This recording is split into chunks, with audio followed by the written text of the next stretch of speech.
Mr. Silent Channel. Kabanata 421 hanggang 430. Naabisuhan ba ang kanilang kahilingan sa punong tanggapan? Tanong ng konduktor sa security captain. Sinabi ng security captain, ito ay naabisuhan na. Ngunit sinabi ng punong tanggapan na ang bagay na ito ay ipinaalam sa itaas at imposibleng makumplito sa loob ng kalahating oras. Bukod dito, sinasabing ang mga naaresto ay pawang mga mamamatay tao. Kung sila ay pakakawalan. Ang konduktor ay kritikal, kailan darating ang suporta? Aabutin ito ng halos 20 minuto. Ngunit ngayon ay may bomba, kahit na suportado ito, natatakot ako. Ang kapitan ng seguridad ay may malamig na pawis sa kanyang mukha. Biglang kumalma ang ekspresyon ng konduktor ng tren. Lahat ay nagretiro sa karno. 6. Nagulat ang kapitan ng seguridad, kapitan ng tren, ibibigay ba natin ang lahat ng mga hostage? Sinabi ng konduktor sa malalim na boses, sino ang nagsabing susuko ako at isasagawa ang utos? Sa tren na ginagabayan ng kaluluwa, sa kaganapan ng isang emergency, ang konduktor ang pinakamataas na utos. Ang lahat ng mga konduktor ay tumingin, at ang kapitan ng seguridad ay nagngangalit ng kanyang mga ngipin at iwinagayway ang kanyang kamay, na nagtuturo sa konduktor na umatras ng dahan-dahan. Malakas na sinabi ng konduktor sa ikalimang sasakyan, huwag maging impulsive. Nabanggit na natin ang mga kondisyon, pero kailangan natin ng oras. Masyadong maikli ang kalahating oras. Pakitaasan ang timing ng bomba. Please believe me, I will definitely try your best to mediate and help you reach your goals. But please also promise me not to hurt the hostages.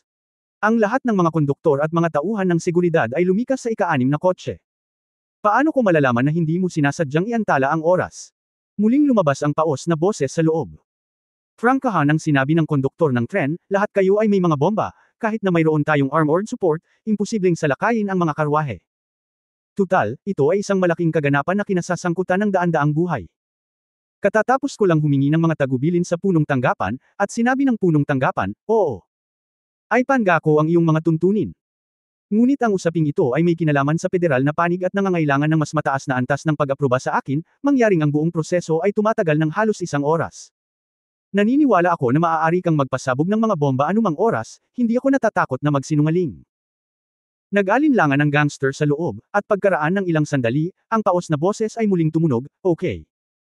Para maniwala ka minsan, ang oras ng bomba ay maaaring iakma sa 1 oras, ngunit kung magsisinungaling ka sa akin, makalipas ang 1 oras, lahat ay magkakasamang mamamatay. Huminga ng malalim ang konduktor at sinabi, pagkatapos ay pag-usapan natin ang mga kondisyon. Una sa lahat, magpapakilala ako. Ako ang konduktor ng kotseng ito. Ang pangalan ko ay Mo Lan, isang ordinaryong tao at walang kapangyarihang espiritu. Ang aking ama, oo. Si Archon ng Skydao City at ang federal member na si Mo Wu. Naniniwala ako na sa aking kapasidad, ito ay higit na mahalaga para sa iyo at sa mga ordinaryong tao. Kaya't, mangyaring palayain muna ang matanda sa 5. Exchange, ako ang magiging hostage mo. Kapitan ng tren, hindi. Nagmamadali na ang security captain at akmang susunggaban siya ng umakyat. Binatukan ito ng malakas ng konduktor, ordinaryong tao lang siya, pero tinabig lang niya ang kamay ng touring spirit master, ang kapitan ng security. Inangat niya ang ulo niya at sinaman siya ng tingin.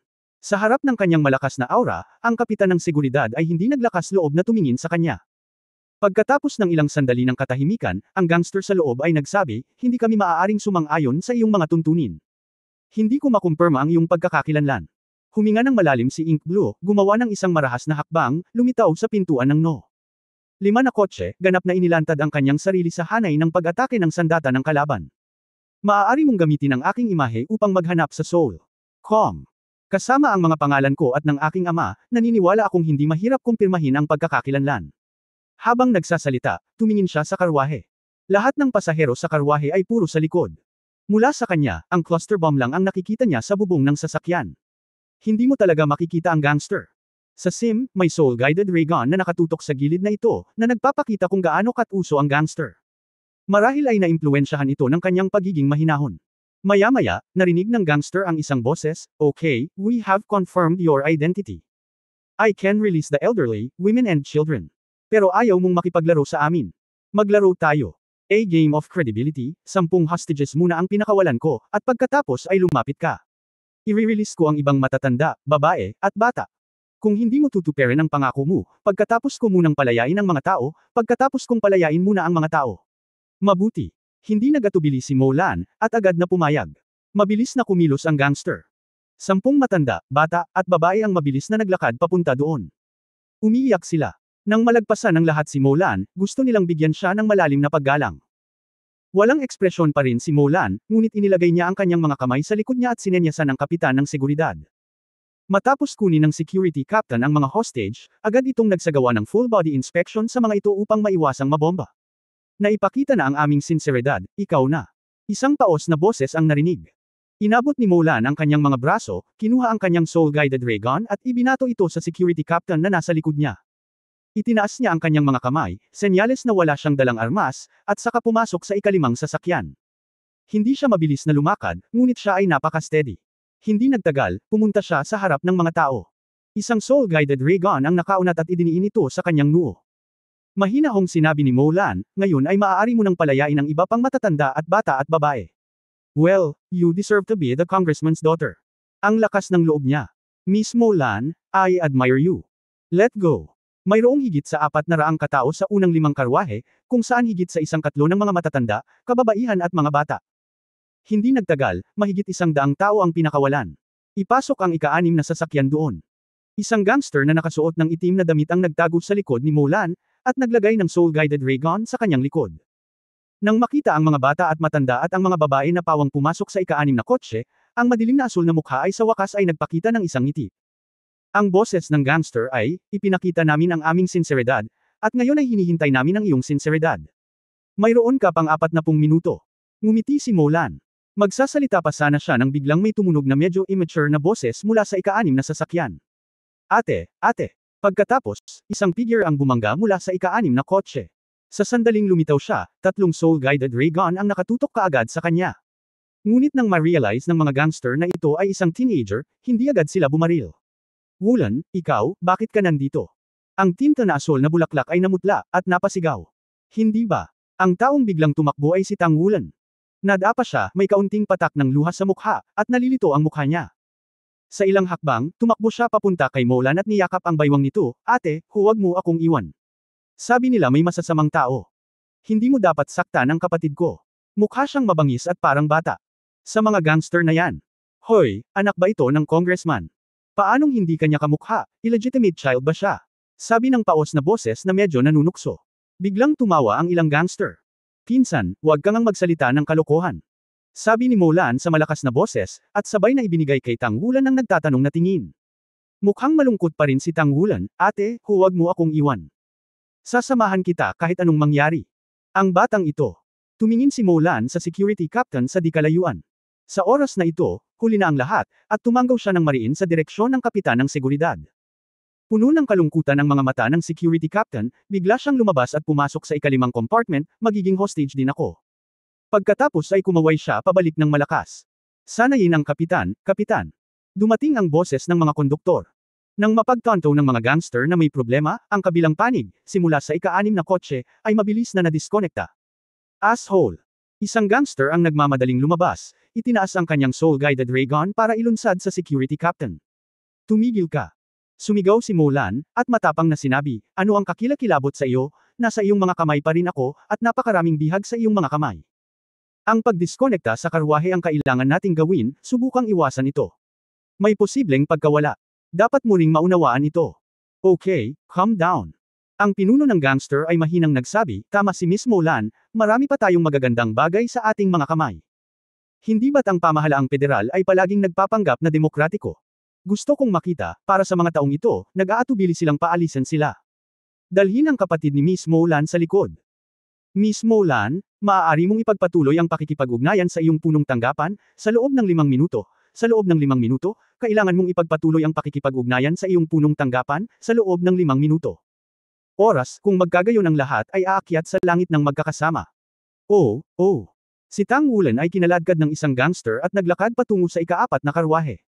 Bago umalis, hindi gaanong ipinikit niya ang kanyang mga mata kay Molan. Itong batang ito, okay lang ba talaga siya? Bamantong hininga si Molan, nagngangalit ang kanyang mga ngipin. Ngayon wala na talaga siyang magagawa. Ang dahilan kung bakit nagpa siya akong gamitin ang aking sarili bilang isang hostage ay upang palitan ang mas maraming tao. Ang grupong ito ng mga gangster ay malinaw na isang mamamatay tao na henerasyon, at kapag walang paraan upang malutas ang problema, maaari lamang niyang subukan na mabawasan ang pagkawala. Pinahintulutan ni Tang Wulan ang mga kriminal na kaladkarin at pumasok sa ika-4 na sasakyan. Marami ring mga hostage sa ika-4 na sasakyan, lahat ay nagtipon. Napakarami ng tao, halatang wala sa isang karwahe. Habang kinakaladkad, pinagmamasdan ni Tang Wulan ang sitwasyon sa loob ng karwahe mula sa gilid ng kanyang mata. Mula sa obserbasyon ngayon, sa mga gangster na ito, tanging ang pinuno ay isang Soul Master, at ang remote control ng bomba ay nasa kanyang mga kamay. May isa pang gangster na may dalang Soul Guidance Cannon sa sulok ng ika-5 karwahe. Ang gusto niyang kumpirmahin ngayon ay kung ilang gangster bukod sa pinuno. Ang mga tiyak na kondisyon ng mga nakaraang karwahe. Kapag na-disconnecta ang mga kotse no. 6 hanggang no. 16, nasa unang seksyon ang power car, kaya patuloy pa rin silang nagmamaneho ng napakabilis. Anak, huwag kang gumalaw dito. Sa pangatlo, alagaan mo siyang mabuti, mahalagang tao ang batang ito. Ang gangster na humila kay Tang Wulan ay bumati sa isa pang gangster at nagsabi. Bayan mo ako. Boy, maging honest ka. Sinipa ng gangster si Tang Wulan, at sinabi ni Tang Wulan na, ouch, at bumagsak sa lupa. Nang bumagsak ang tao sa lupa, tumingin din ang kanyang tingin mula sa pagitan ng mga binti ng karamihan hanggang sa ikatlong kotse. Sa gilid ng car no. 4, mayroong 3 kriminal na may mga live ammunition, at hindi bababa sa 200 hostage ang nagtipon dito. Isinasaalang-alang na pagkatapos ng pagpapalaya ng mga kabataan at kababaihan, ito ang dapat na karamihan sa mga hostage. Nang tingnan ni Tang Wulan ang pangatlong sasakyan, namuo ang kanyang mga mata, ang nakita niya ay dugo. Oo, ang lupa sa gilid ng car 3 ay nabahira ng pula ng dugo, at maraming mga patay na nakahandusay doon. Biglang nanikip ang puso ni Tang Wulan. Ito ang unang pagkakataon na nakakita siya ng patay. Anong ginagawa mo sa bata? Isang nasa katanghaliang gulang na lalaki na nasa edad 40 ay nagmamadaling hinayla si Tang Wulan pataas at sa likod niya. Malamig na bamantong hininga ang gangster, itinulak ang soul-guided ray gun pasulong, at itinulak ang nasa katanghaliang gulang na lalaki pabalik ng ilang hakbang. Tumayo roon si Tang Wulan at nahihiyang nagsabi, Tito, nakikita ko ang dugo, maraming dugo doon. Itinuro niya ang ikatlong karwahe. Isang nanginginig na binata sa tabi niya ang nagsabi, ang mga tao doon ay patay na, at ang mga nang-ahas na lumaban ay pinatay nila. Sila ang Diablo, sila ang Diablo. Patay lahat. Hinuyam ni Tang Wulan ang kanyang mga kamao nang hindi namamalayan, ngunit ang mga salita ng binata na ito ay walang alinlangan na katumbas ng pagsasabi sa kanya na ang lahat ng mga bihag ay nakakonsentre sa ika-4 na sasakyan sa kanyang harapan. Pagkatapos, ang kabuuang bilang ng mga gangster ay maaaring hatulan. Mayroong 6 na gangster sa car no. 5 at 3 gangster sa car no. 4. Mayroong 9 na gangster sa kabuuan. Ang oras ng bomba ay wala pang 40 minuto. Ang lahat ng mga gangster ay may mga sandata na ginagabayan ng kaluluwa sa kanilang mga kamay, kabilang ang mga kanya na ginagabayan ng kaluluwa. Ang isa pa ay isang Soul Master. Mula sa pananaw ng mga pagbabago sa kapangyarihan ng espiritu, iyon ay, ang cultivation base ng kaliwa at kanang antas ng Soul Venerable. Ang pangkalahatang sitwasyon ay ganito. Gumawa ng hatol si Tang Wulan. Pagkatapos, dapat itong maayos, magsimula. Isang mahinang gintong liwanag ang sumili sa mga mata ni Tang Wulan, at ang kanyang kanang kamay ay tahimik na nakaunat sa ilalim ng susunod na mesa, at ang asul na pilak na damo ay dahan-daang nag-drill out at kumalat sa sulok. Ito ang unang pagkakataon na naranasan ni Tang Wulan ang ganoong sitwasyon. Hindi may iwasang magkaroon ng kaunting tensyon sa kanyang puso, ngunit bumalik ang tensyon sa tensyon. Ang katahimikan na kanyang nalinang sa mga nakaraang taon ay naging lubhang kalmado sa kanya sa sandaling ito, at ang kanyang espiritual na plataporma ay malinaw. Ang espiritual na paglilinang ng kapangyarihan sa gitna at mga huling yugtong ng lingtong realm ay nagpalakas sa kanya sa sandaling ito. Tumpak na kontrolin ang lahat sa paligid. Karamihan sa mga hostage ay puro sa ika-4 na karwahe na ito. Ang pinakamalaking banta ay ang bomba. Ang lokasyon ng bomba ay malinaw. Pagkatapos, lutisin muna ang agarang problema. Ang takot ng mga pasahero ay napuno sa paligid, ang mga gangster ay tumingin sa kanila na may mapagbantay na mga mata, at ang soul-guided ray gun ay nasa isang estado na maaaring i-activate anumang oras. Palihim na bamantong hininga si Tang Wulan, mas mabuti kung mawala siya sa mga multo at anino, at magkakaroon siya ng higit na katiyakan.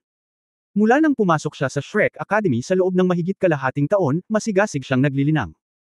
Ilang tao ang pumunta sa Tang Sect, ngunit ang kanyang antas ng paglilinang ay bumuti ng husto, at ang kanyang kaharian at antas ng panday ay tumaas ng naaayon.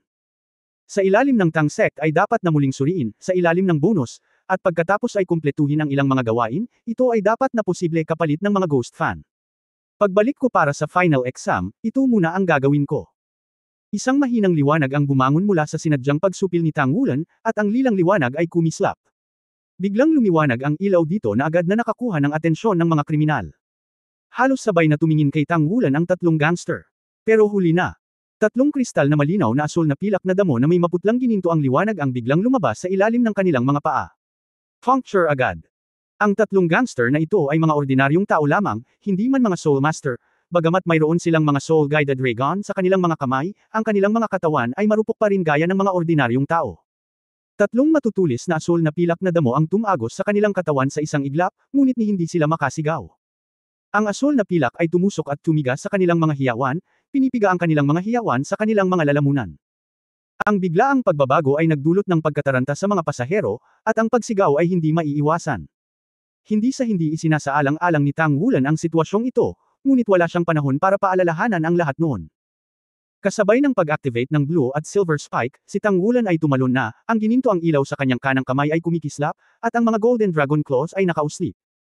Direktang tinusok sa tuktok ng kotse, tulad ng paghiwa ng tofu, mabilis na naglabas ng malaking butas sa tuktok ng kotse, dahan-daang itinaas ito, at nagpadala siya ng cluster bomb palabas ng kotse at direktang lumipad palabas. Mayroong kabuuang 3 bomba sa ika-4 na kompartimento, na nasa iba't ibang posisyon. Ginawa niya ang parehong sa pinakamabilis na bilis at nalutas ang pangalawa. Nang siya ay sumuntok sa ikatlong bomba, isa sa mga gangster na nakarinig ng bulalas mula sa likuran ay pumasok sa ika-4 na sasakyan. Anong problema? Tumigil bigla ang boses niya.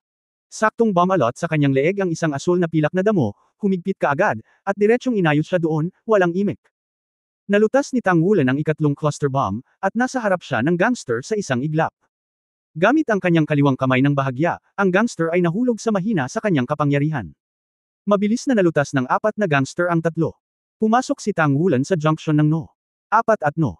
5 na mga karwahe sa sandaling i-flash niya ang kanyang katawan, na inindageway ang Golden Dragon Claw gamit ang kanyang kanang kamay ng walang pag-aalinlangan. Ang Diyos ay isang mag-aaral ng Shrek Academy, tiyak na hindi siya nagkukulang sa pagiging mapagpasyahan. Ang Golden Dragon na si Deinonychus ay dumaan na parang kidlat, ang junction ng dalawang karwahe ay biglang nabuksan, at ang mga karwahe ay mabilis na naghiwalay. Kinuha ng harap ng karwahe No. 1 ang 4 na karwahe sa unahan at kinuha ang karamihan sa mga bihag. Boss, tumakas ang karwahe. Isa pang gangster ang tumakbo, binaril si Tang Wulan gamit ang isang ray gun sa kanyang kamay. Tumingkayad si Tang Wulan, itinaas ang kanyang kanang kamay at binuksan ito upang protektahan sa kanyang harapan. Sa kanyang kanang palso, lumitaw ang mga linya ng mga bituin, na nagiging isang maputlang gininto ang liwanag upang protektahan siya, at ang baluti ay gamulong, mabilis na tinakpan ang kanyang kanang kamay at kanang bisig. Ito ay ang sandata ng labanan. Ang sinag na baril ay pumutok sa armor ng labanan at tahimik na nawala. Kahit na ito ay isang battle armor, nalampasan pa rin ito ang karamihan sa mga mecha. Paano masasakta ng ordinaryong ray gun na ito si Tang Wulan? Isang asul na pilak na damo ang buhol-buhol at direktang binalot ang gangster at itinapon ito palabas ng karwahe. Hindi pa neresolba ang krisis, at hindi ngayon ang panahon para maging malambot. Upang malutas ang kasalukuyang sitwasyon, kailangan natin ng makapangyarihang paraan. Sa isang hakbang, sumugod si Tang Wulan sa karwahe sa harapan. Tanging ang huling 2 gangster ang natira sa karwahe. Ang ray gun na nasa kamay ng gangster ay nasa madilim na asul na templo. Ang kabilang kamay ay nakataas ang detonator. Nakatutok sa pinto ang soul-guided ray gun ng isa pang gangster. Nang lumitaw si Tang Wulan sa karwahe na ito, ang tao ay direktang tumalon, kumapit sa bubong. Ang mga sinag ng baril ng 2 gangster ay nagpaputok sa kanya. Ang bilis ng sunog ng ray gun ay masyadong mabilis, hindi madaling umiwas, at hindi maprotektahan ng sandata ng kamay ang buong katawan. Ngunit si Tang Wulan ay ganap na nakahanda bago siya pumasok. Isang dosenang asul na pilak na damo ang agad na nagtipon sa hangin at tumayo sa harap ni Tang Wulan. Ang kapangyarihan ng ray gun ay hindi mahina, ngunit hindi ito ang espesyal na malakas na ray gun ng militar pagkatapos ng lahat. Nahulog ang mga sinag sa asul na pilak na damo. Sunod-sunod na hinarang ng Millennium Martial Spirit.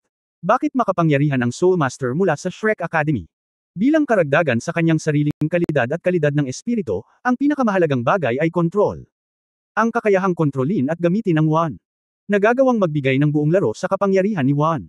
Dahil si Tang Wulan ay unang nagsimula sa ika-4 na karwahe hanggang ngayon, walang paghinto, ang buong proseso ay nasa kanyang isipan. Gumamit ng kanyan. Sigaw ng gang leader. Nagmamadaling hinablot ng gangster ang soul guidance cannon sa tabi niya. Speaking of it, malas din siya. Ang soul guidance cannon ay napakabigat kaya hindi niya ito madala sa lahat ng oras. Nahiwalay ang naunang karwahe, at inalis na ang posibleng panganib na dulot ng konduktor. Ang kapitan ng seguridad ay ibinagsak nila sa lupa at nawala ng kakayahang lumaban. Ang mga gangster ay natural na medyo nakaka-relax, at ang soul guidance cannon ay isinantabi. Sa sandaling ito, kung gusto niyang bawiin ito, paano siya hilingin ni Tang Wulan? Isang gintong liwanag ang marahas na bumalot sa soul guidance cannon sa isang iglap, at pumitik ito ng paalang. Ang Soul Guidance Cannon ay direktang ginamit bilang isang hugis stick na meteor hammer at hinampas sa gangster. Malinaw na maririnig ang tunog ng mga sirang buto. Si Jinyu ay muling gumawa ng meritorious service. Huwag kang pumunta dito. Ang leader ng gang ay mabilis na umatras, hinayla ang distansya sa pagitan ng Tangulan at Tangulan. Hindi nagising si Molan hanggang sa mga sandaling ito, at agad na nagpumiglas. Itinaas ng leader ng gang ang kanyang kamay na may puwit ng baril, at tumama ito sa kanyang noo, at biglang umagos ang dugo pababa. Tumigil ka. Sigaw ni Tangulan at tumigil. Isang bilog ng mga spirit ring ang bumangon mula sa paa ng leader ng gangster. Ito ay 3 bilog ng dilaw na spirit ring, na kung saan ay kabaligtaran ng 3 bilog ng purple spirit ring ni Tangulan. Sa katunayan, maging ang pinuno ng gangster ay napuno ng hindi kapanipaniwala sa oras na ito. Hindi niya inaasahan na ang maliit na batang lalaki sa kanyang harapan na mukhang mas mababa kaysa sa isang teenager ay magiging isang 3-ringed spirit master, at ang kanyang cultivation level ay higit pa sa kanyang sarili, kung hindi ay hindi niya ito mararamdaman noon. 3 purple spirit ring iyon. Pag-iral na lampas sa saklaw ng isang normal na master ng kaluluwa. Dapat galing sa sikat na pamilya. 7 gangster ang magkasama, at siya na lang ang natitira. Kung maglakas loob kang sumulong, sasabugan ko ang ulo ng kapatid mo. Ang sinag na baril ay idiniin sa madilim na asol na templo. Alam na alam niya na ang ray gun ay isang sandata laban sa mga ordinaryong tao, ngunit laban sa isang kaluluwang may 3 singsing, ang epekto na maaari nitong makamit ay minimal. Ang Soul Guidance Cannon ay may sapat na pinsala, ngunit ngayon ay nahulog na ito sa mga kamay ng kalaban. Ang mga bihag sa kotse no. 5 ay ngayon lang nagre-react at nagsisiksikan sa gilid. Pabayaan mo ako, mahalagang iligtas ang lahat. Nagulat din si Molan sa nangyari sa kanyang mga mata. Bilang isang konduktor ng tren, masasabi niya mula sa tanawin sa labas ng bintana mula sa kanyang karanasan na ngayon ay nawala ng kuryente ang kotse na ito, na nangangahulugang hindi ito nakakonekta sa kotse sa harap. Okay, ayos ka lang. Naka-recover na ang gangster leader sa mga oras na ito. Nakataas ang detonator sa kanyang kamay. Nang makitang paunti-unti na ang mga chips sa kanyang kamay, puno ng matinding liwanag ang kanyang mga mata, hayaan mo akong ilibing ito. Gaya ng sinabi niya, walang pag-aalinlangan niyang pinindot ang detonator sa kanyang kamay. Sa sandaling ito, bigla niyang nakita ang isang kislap ng lila-gintong liwanag sa mga mata ng binata sa tapat. Biglang sumakit ang utak, may konting gap sa isip, at parang nagdadalawang isip ang katawan. Kung tutuusin, siya lamang ang sole sovereign ng 300 taong gulang na spirit ring, kahit na ang kalaban ay may mas mataas na cultivation base kaysa kay Tangulan, siya ay maaabala sa harap ng Purple Demon Eye. Ang lakas ng pag-iisip ng leader ng gangster na ito ay kakapasok pa lamang sa Lingtong Realm, at mayroong pagkakaiba ng higit sa 100 puntos sa pagitan ng Tangulan at Tangulan.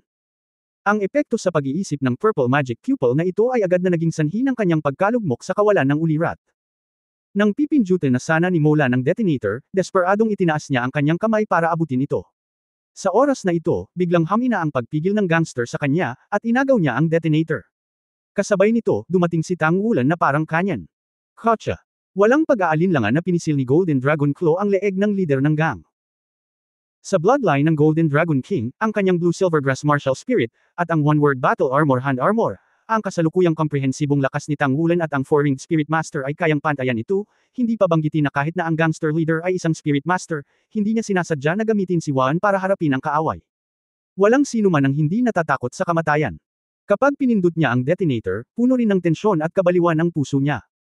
Sa kasong ito, nagulat siya sa espiritu ng Purple Demon Eye, at si Tangulan ay sumugod na parang kidlat.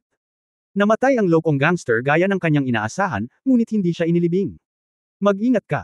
Sa sandaling ito, biglang bumulala si Molan at tumalon ng malakas. Lihim na sinabi ni Tangulan na hindi ito maganda, at mula sa gilid ng kanyang mata ay may nakikita siyang sinag ng liwanag na sumisikat. Ang target ay hindi siya at si Molan, kundi isang bomba sa sulok. Ang ika-8 tao, ang gangster ay mayroon pang ika-8 tao, ang ika-8 tao ay nakatago sa mga tao. Ang soul-guided ray ay pinaputok ng isang pistol, hindi masyadong malakas, ngunit ang cluster bomb na tinarget nito ay sapat na upang ipadala ang lahat sa karwahe na ito sa langit o impyerno. Ang agarang suntok ni Molan ay gamitin ang kanyang katawan para harangin ang sinag, at hindi hayaan itong magpasabog ng bomba. Sa sandaling ito, isa pang figure ang sumulpot habang inihagis niya ito. Bago siya ang unang hamarang sa sinag. Ang mga sinag ay tumagos sa kanyang dibdib, ang kapangyarihan ay bahagyang na-refracted, at pagkatapos ay tumagos sa mga balikat ni Molan, na nag-iwan ng isang butas sa karwahe. Wala pang isang talampakan ang layo mula sa cluster bomb na target. Marahas na nagalit si Lan Yingkou, nang wala man lang utos ni Tangulan, itinago na ni Jinyu ang gangster na hindi na-expose sa hostage. Ang nalulumbay na kalagayan ng mga nakapaligid na pasahero ay sumabog sa isang iglap, at sila ay nagmamadaling umakyat. Sinalo ni Tang Wulan ang nahulog na si Molan. Walang natitirang dugo mula sa sugat na tinamaan ng ray gun, isang sunog na amoy lamang, at madilim na berdeng likido ang tumagas. Ito ang katangian ng pagiging nasugatan ng sandata na ginagabayan ng kaluluwa. Ang sandata na ginagabayan ng kaluluwa ay labis na nangingibabaw, ang malakas na pagtagos at mapanira, halos hanggat nataman nito ang susi, tiyak na mamamatay ito. Buti na lang at balikat lang ang napasok ng ink blue. Hindi niya naramdaman ang sakit, lahat ng nararamdaman niya ay nasusunog. Ngunit ang mga luha ay hindi mapigilan. Kasabay ng pagbagsak niya ang katawan ng security captain. Siya ay nahuli ni Tang Wulan, ngunit ang kapitan ng seguridad ay bumagsak ng husto sa lupa. Tumpak na tumagos sa kanyang dibdib at puso ang Soul Guide Ray. Li Feng. Malungkot na bulalas ni Molan. Inilagay ni Tang Wulan ang kanyang soul power sa katawan ni Molan, ang kanyang mga mata ay lubos na namumula, at ang gangster ay nalutas na, ngunit pagkatapos ng lahat, siya ay masyadong malambing, at hindi niya nakita ang gangster na nagtatago sa karamihan. Konti na lang, kasama na ang kanyang sarili, ang mga tao sa sasakyang ito ay halos nalipol sa pagsabog ng cluster bomb. Ginamit ng security captain at Molan ang kanilang mga katawan para harangan ang soul-guided ray gun attack. Iniligtas ang lahat ng tao sa karwahe. Sister Molan, kailangan mong magsaya. Ang mukha ni Molan ay mapatla, at pagkatapos ng pamamanhid at nakakapasong init, ang matinding sakit ay nagsimulang dumating mula sa kanyang balikat. Sa labas ng bintana, isang mahinang dagandong ang tumunog, at isang meka ang mabilis na lumapit. Isang oras na pagkatapos ng pagdating sa Tiandao City. Ito ang unang pagkakataon na kumuha ng meka si Tang Wulan. Ang mga meka na pamantayang militar ay pawang mga dilaw na meka na ginagabayan ng kaluluwa. Ang mga ordinaryong meka ng militar ay nasa antas na ito, na may malakas na kadaliang mapakilos, ordinaryong pag-install ng enerhiya, dual energy drive ng posibleng dami at kapangyarihan ng kaluluwa, at madaling maiugnay sa mga kaluluwa. Purong manu-manong kontrol. Ang taas ng meka ay humigit kumulang 12 metro, at ang panloob na sabungan ay maaaring tumanggap ng 2 tao sa parehong oras. Tiyak na hindi komportable ang loob ng meka. Ang ulo, katawan at mga paa ng katawan ng tao ay matatag na naayos sa loob ng meka. Ang pagkilos ng katawan ng tao mismo ay isang paraan ng pagkilos ng may pagganyak. Ang isang mahusay na meka ay maaaring gumawa ng isang malaking meka na kasing flexible ng iyong sariling katawan. Ngunit ang ganitong uri ng control system ay walang alinlangan na nagdulot ng soul guidance mecha ng napakalakas na epekto sa mecha division. Kung walang sapat na pangangatawan, imposibleng magmaneho ng mecha. 12 dilaw na soul guide mecha ang dumating para lumahok sa rescue operation na ito. Ngunit hindi nila inaasahan na sa pagdating nila ay ganap na natapos ang labanan. 8 gangster, 6 ang patay at 2 ang malubhang nasugatan. Wala sa mga bomba ang sumabog. Gayunpaman, ang pag-atake ng terorista na ito ay nagdulot pa rin ng higit sa 100 pagkamatay. Nakita ni Tang Wulan ang bangkay sa ikatlong karwahe, maging ang mga matatanda at bata, na nagpapakita kung gaano kalupit ang mga kriminal na ito.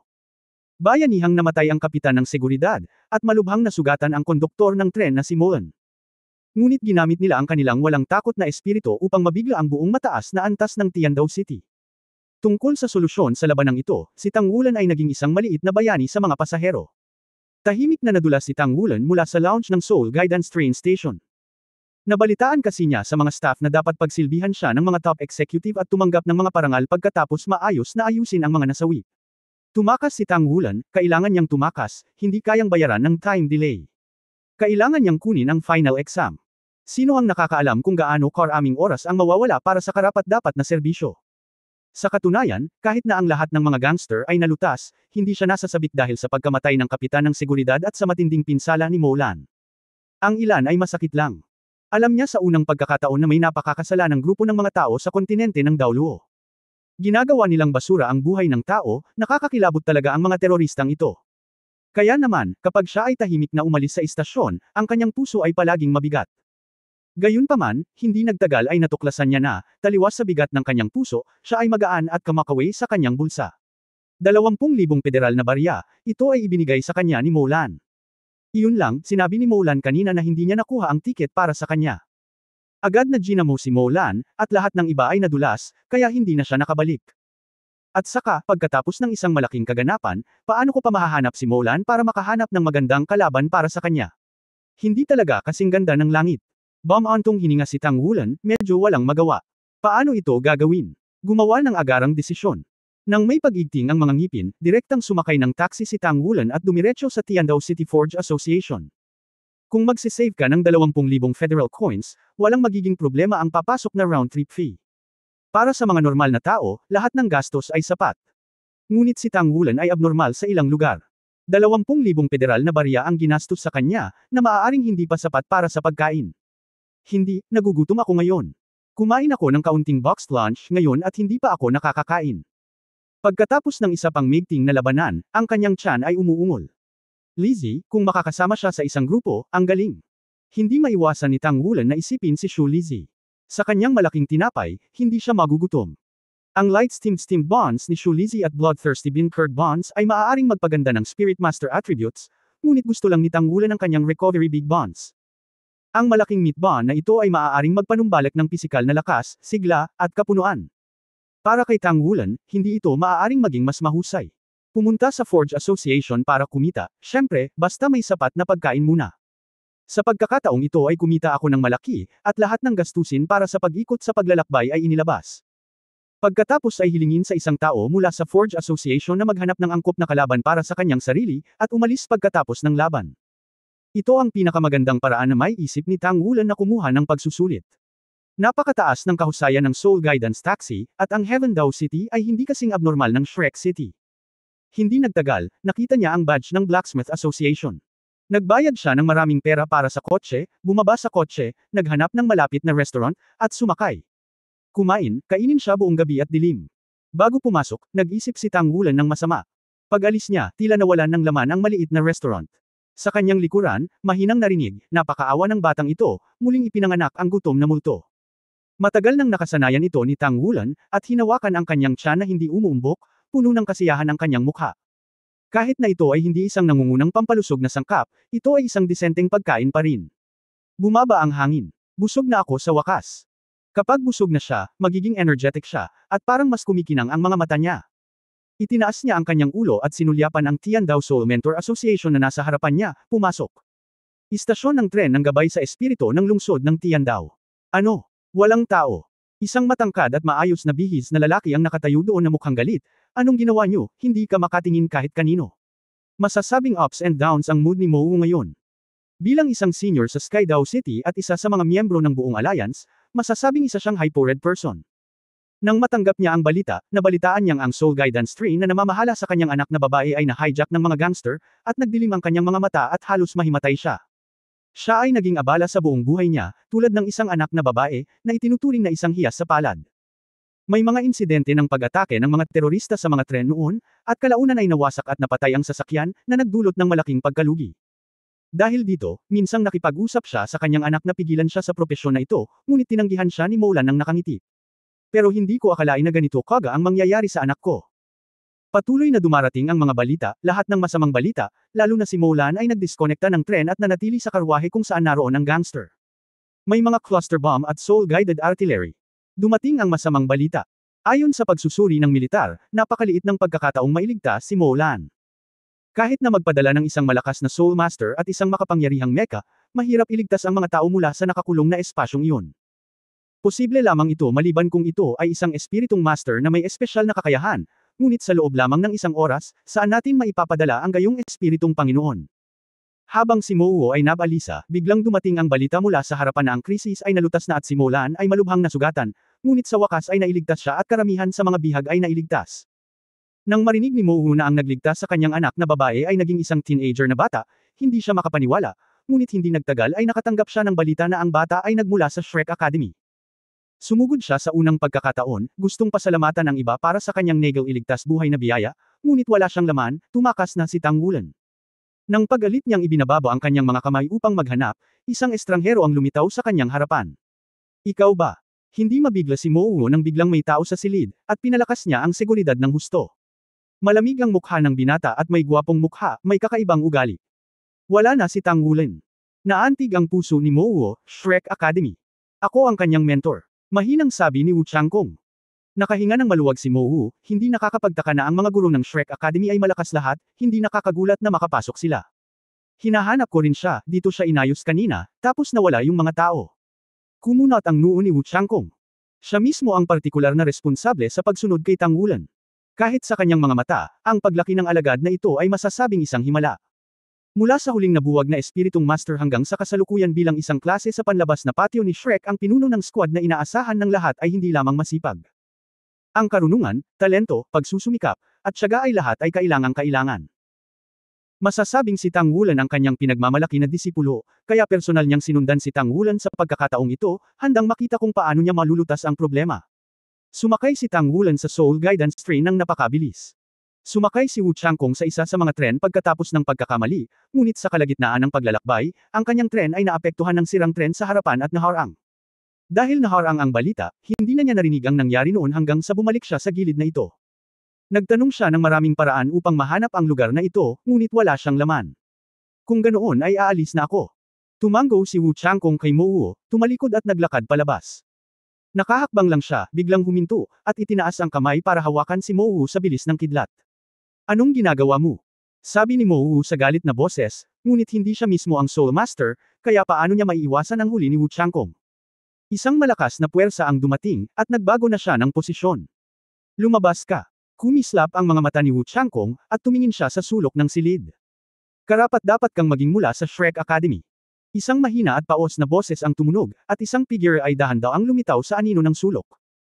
Ang taong ito ay natatakpan ng malaking itim na balabal, na may hawak na cetro sa kanyang kanang kamay, at nang makita siya ni Mo Wu, nanlamig lang ang buong katawan niya, na parang nahulog sa isang ice cellar. Parang naging madilim ang buong kwarto. Gusto kong makita kung sino ang Samira sa ating mabuting gawa, ngunit hindi ko inaasahan na makikilala ko ang iyong congressman. At galit ka kay Shrek? Kung ganoon, papatayin mo na kita. Kukunin ko ang congressman. Dapat mas madaling makamit. Ang ating layunin. Isang bilog ng mga singsing ng espiritu ang lumiwanag mula sa ilalim ng kanyang mga paa. Ibang-iba ang hitsura ng kanyang spirit ring sa isang normal na spirit master. Ang singsing ng espiritu ay hindi lumitaw ng sabay-sabay, ngunit lumitaw na parang usok. Dalawang dilaw, dalawang lila, dalawang itim, anim na singsing ng espiritu. Bukod dito, sa panlabas na layer ng kanyang anim na spirit ring, mayroon pa ring mahinang berdeng usok. Evil Soul Master. Natigilan si Wu Changkong at itinulak si Mo Wu pabalik. Hindi pa kumikibo si Mo Wu, at mayroon pa rin siyang malakas na psikolohikal na kalidad para maging konsehal. Alam na alam niya na ang pinakaligtas na lugar ngayon ay ang guro ng Shrek Academy. Kung hindi niya kayang lutisin ang masamang espiritu na nasa harapan niya, wala nang silbi ang pagtakas kung saan siya mismo naroroon. Pakiusap, tawagan mo ako, ang mensahero ng salot. Gaya ng sinabi niya, itinaas ng masamang espiritong Panginoon ang cetro sa kanyang kamay, at isang singsing ng espiritu ang kumislap sa kanyang katawan. Biglang, isang malaking berdeng ambon ang lumabas at napuno ang silid. Malamig na sumangot si Wu Changkong, at kasabay ng pagliwanag ng spirit ring sa ilalim ng kanyang mga paa, isang bug zone ng lamig ang lumabas sa kanya, dalawang dilaw, dalawang purple, at tatlong itim, 7 spirit ring ang ipinanganak. Tumalon si Tian Shuang sword sa kanyang kamay. Ituro ang dulo ng espada, at ang kaunting malamig na liwanag ay agad na pumutok, direkta sa harap ng dibdib ng kalaban. Nang makita ng messenger ng salot ang tumataas na spirit ring ni Wu Changkong, bahagyang nanginig ang kanyang katawan, ngunit napakabilis ng kanyang reaksyon. Ang cetro sa kanyang kamay ay paalang, at ang tuktok ay lumiwanag, tulad ng isang berdeng kristal, na nakaharang sa liwanag ng espada. Sa unahan, ding! Sa malutong na tunog, ang malamig na liwanag ay agad na naging hindi mabilang na mga sinulid ng espada at sumambulat, ito ay ang marka ng hamog na nagyelo. Ang cultivation base ay itinaas sa kaharian ng 7-ring soul sage, ang lakas ni Wu Changkong ay tumaas muli. Sa nakalipas na 6 na buwan, bukod sa pagtuturo, siya ay nagsasanay ng husto, at ang kanyang kabuoang lakas ay gumawa ng isang malaking hakbang pasulong. Ang mga frost mark na iyon ay hindi lamang bumalot sa kalaban, ngunit ang lamig na inilabas mula sa katawan ni Wu Changkong ay lubhang nagpabagal sa pagkalat ng salot. Okay. Ang mensahero ng salot ay umungal, at siya ay biglang tumingkayad, at pagkatapos ay isang malakas na berdeng ilaw ang sumabog mula sa kanya. Ang berdeng ilaw ay agad na umuusok na parang usok. Maging ang malamig na hangin sa katawan ni Wu Changkong ay hindi makalaban. Kung si Wu Changkong lang mismo, gagamitin niya ang kanyang soul power para protektahan ang kanyang katawan, sapat na para sumugod at umatake. Ngunit may Mo Wu sa silid na ito. Siya ay isang ordinaryong tao, kung siya ay nahawahan ng isang 6-string evil soul master na magaling sa salot, malamang ay mamatay siya sa isang iglap. Ang malamig na liwanag sa mga mata ni Wu Changkong ay kumikislap, at ang kanyang figure ay sumabog. Nanigas ang katawan ni Mo Wu. Nang sumunod na sandali ay nabasag ang dingding ng silid sa lamig, mabilis siyang kinuha ni Wu Changkong at tumalon sa hangin. Sa kaliwang kamay ni Mo Wu, ang Sky Frost Sword sa kanang kamay ay kumikinang ng maliwanag, ang Ice Blow na liwanag at anino ay agad na sumabog, naging isang higanteng espada, si Frost Bingyu. Nakita lang ni Mo Wu ang isang bilog ng mga gulong ng yelo na pinutol, at ang silid sa ibaba ay nahahati sa dalawa. Ang nakakatakot pa ay ang makapal na berdeng ambon sa silid na iyon ay pilit na sinipsip ng malaking yelong espada at idiniin sa higanteng espada. Hindi kailanman gumuho. Gayunpaman, ang dating evil spirit master ay si Hong Fei Mingmeng na, nag-iwan lamang ng malaking butas sa lupa. Nakatakas pa siya sa pamamagitan ng pagsuntok ng butas. Huwag kang gumalaw. Isang elektron-ikong tunog ang umalingaw mula sa lahat ng direksyon. Ang Tiandao City Mecha Guards, na nakaalerto, ay sumugod na, isang sinag ng liwanag ang nakalok sa katawan ni Wu Changkong, at ang Soul Guidance Cannon na dala ng mecha ay natapos na ang layunin nito. Mahigit 10 mecha ang nakapalibot mula sa lahat ng direksyon. Kalmadong binawi ni Wu Changkong si Frost Bingyo na kasimangot. Evil Soul Master. Isa pala itong Evil Spirit Master. Sa nakalipas na mga taon, ang mga masasamang espiritu ay sabik na gumalaw, at ang pag-ataking ito ng terorista ay sila rin ang nagdisenyo. Ang bagay na ito ay dapat iulat sa kolehiyo sa lalong madaling panahon. Mula sa araw na nagkaroon ng Evil Soul Master, hindi na magkakasundo ang contradiction sa pagitan ng Evil Soul Master at Shrek Academy. 10,000 taon na ang nakalilipas, sa ilalim ng pamumuno ni Lingbing Daoluo, ang Shrek Seven Devils ng henerasyon ng Shrek Academy at ang Holy Spirit Cult na binubuo ng maraming makapangyarihang lalaki ay dinurog ito sa isang iglap, at ang Evil Soul Master ay hindi na nakabawi at nanatiling tahimik. Sa hindi inaasahang pagkakataon, pagkatapos ng 10,000 taon, muling lumitaw ang Panginoon ng masamang espiritu. Huwag kang padalos-dalos. Ito ang Soul Saint ng Shrek Academy, nandito siya para iligtas ako. Napasigaw si Mo Wu sa oras. Ibinaling ni Wu Changkong ang tingin sa kanya. Sa oras na ito, ang hitsura ni Mo Wu ay medyo hindi magandang tingnan. Hinawakan niya ang vest at sinipa sa kamay. Gumamit ng kaunting puwersa si Wu Changkong para tumayo siya ng tuwid sa hangin. Nagpakita si Mo Wu ng istilong politiko, at hindi nagpanik, inutusan ang Mecha Division na ailatag ang kanyang mga armas. Sa katunayan, sa mga ordinaryong mecha na ito, imposibleng banta ang isang powerhouse ng Soul Sage mula sa Shrek Academy. Naghinala pa siya na baka Battle Armor Master pa rin ang nasa harapan niya.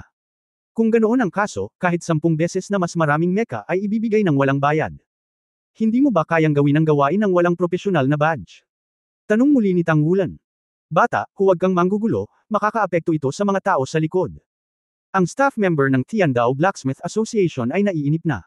Ito ay isang biro na ang maliit na lalaki na ito na mukhang siya ay isang teenager lamang ay kailangang pumalit sa isang gawain na maaari lamang hawakan ng isang level 4 na panday. Hindi niya talaga maalis ang blacksmith badge. Paano gawin ang gawain ng walang badge? Kung gayon, mangyaring tulungan akong suriin ang aking impormasyon sa data, tiyak na mahahanap mo ito. Ang lahat ng mga materyales ng panday ay dapat na konektado sa internet. Ako ay isang panday sa ikalimang antas. Talagang mahahanap ko ito. Level 5. Naaliw ang mga tauhan, hindi lang siya, kundi marami sa mga huwad na naghihintay na kunin ang gawain sa likod nila ay tumawa ng malakas. Ang Tiandao Blacksmith Association ay ang pinakamalaking asosasyon ng panday sa mainland, at ang punong tanggapan ng Blacksmith Association ay matatagpuan dito. Sa makatuwid, ang bilang ng mga panday na pumupunta dito upang tumanggap ng mga gawain ay dagdag. Sobrang busy ng mga staff. Bata, ilang taon ka na ngayong taon? Tanong ng Forge na magaspang na sa likod, at itinaas ang kanyang kamay para hawakan ang ulo ni Tangwulan. Nadulas si Tangwulan para iwasan siya, at medyo wala rin siyang magawa. Talagang mahirap ang walang badge ng panday. 10 minuto na siyang gumiling dito, pero pangungutya lang ang natatanggap niya. Nang marinig ang tanong ng taong ito sa oras na ito, hindi niya maiwasang magalit ng bahagya. Sa bagay, juvenile character siya, 14 years old, ano ba? Isang 14 na taong gulang na panday sa ikalimang antas, kung gayon ikaw ang unang henyo sa ating mundo ng panday. Ha. Tumawa ang magaspang na panday sa sinabi niya, at maraming tawanan sa paligid niya. Huminga ng malalim si Tangwulan, tumangala sa panday, at seryosong nagtanong, kung gayon, paano ko gagawin ang gawain? Walang magawa ang staff, munting bata, natutuwa akong mahilig kang magpanday, ngunit huwag kang gumawa ng gulo dito, paano ang iyong adulto? Kailan mo hihintayin na magkaroon ka ng Forge Badge, at pagkatapos ay pag-usapan ang gawain? Nasa ganitong edad ka na, tamang simulan ang pag-aaral ng panday. Nasaan ang pagtatasa ng panday? Ayaw nang mag-aksaya pa ng oras ni Tangwulan, nasa final exam pa siya. Gusto mo ng exam? Okay lang yun.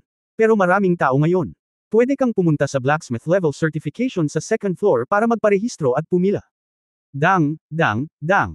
Sa sandaling ito, ang buong bulwagan ay biglang tumunog ng malutong na kampana. Biglang nagtaas ng ulo ang lahat. The broadcast sounded, "Attention all forgers, please note for forgers." Makalipas ang 5 minuto, darating ang chairman sa lobby sa unang palapag para ipaliwanag sa lahat ang kaalaman sa pulsipikasyon. Ang oras ay halos kalahating oras. Mangyaring maghintay sa unang palapag at panatilihin itong mabuti. Order. Presidente. Napasigaw ang magaspang na panday at tumalikod at tumakbo palayo. Sa oras na ito, marami na rin ang nag-react.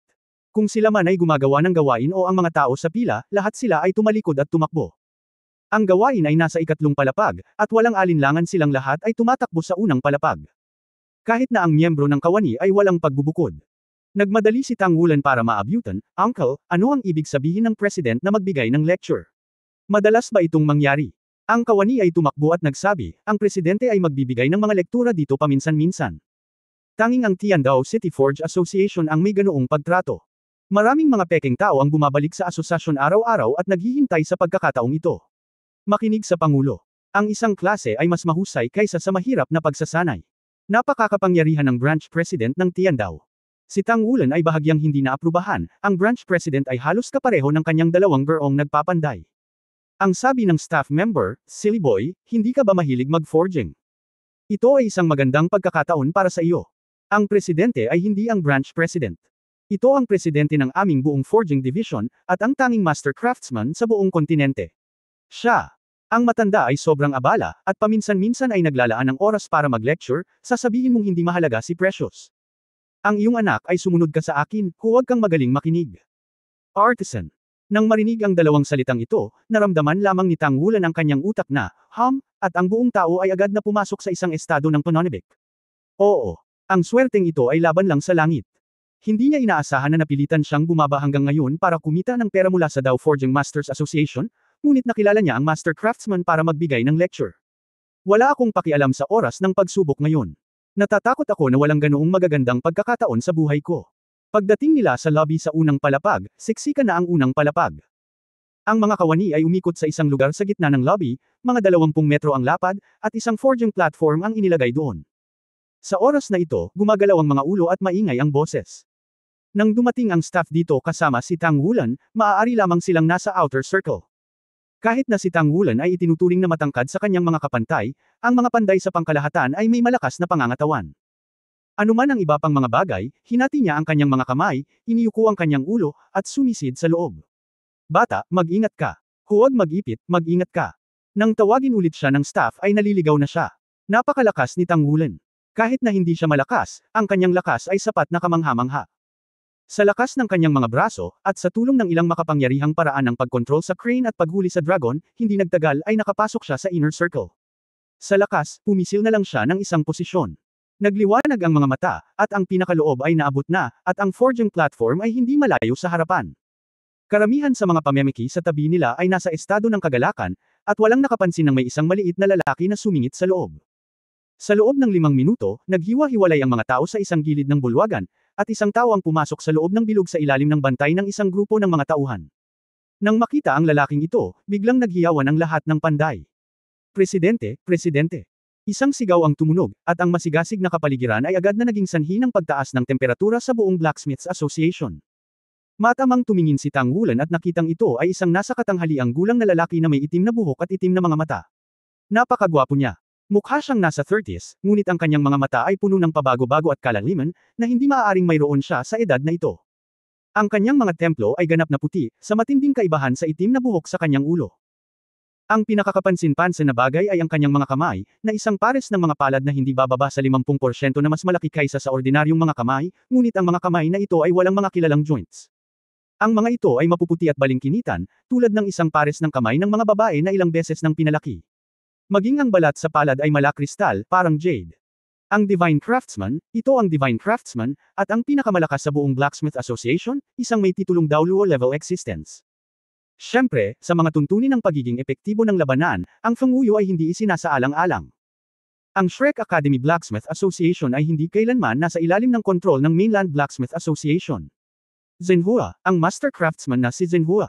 Si Tang Wulan ay nakikibahagi sa pagpapanday sa loob ng napakaraming taon, paanong hindi niya narinig ang dalubhasang manggagawang ito. Isa lang siyang alamat sa mainland forging industry.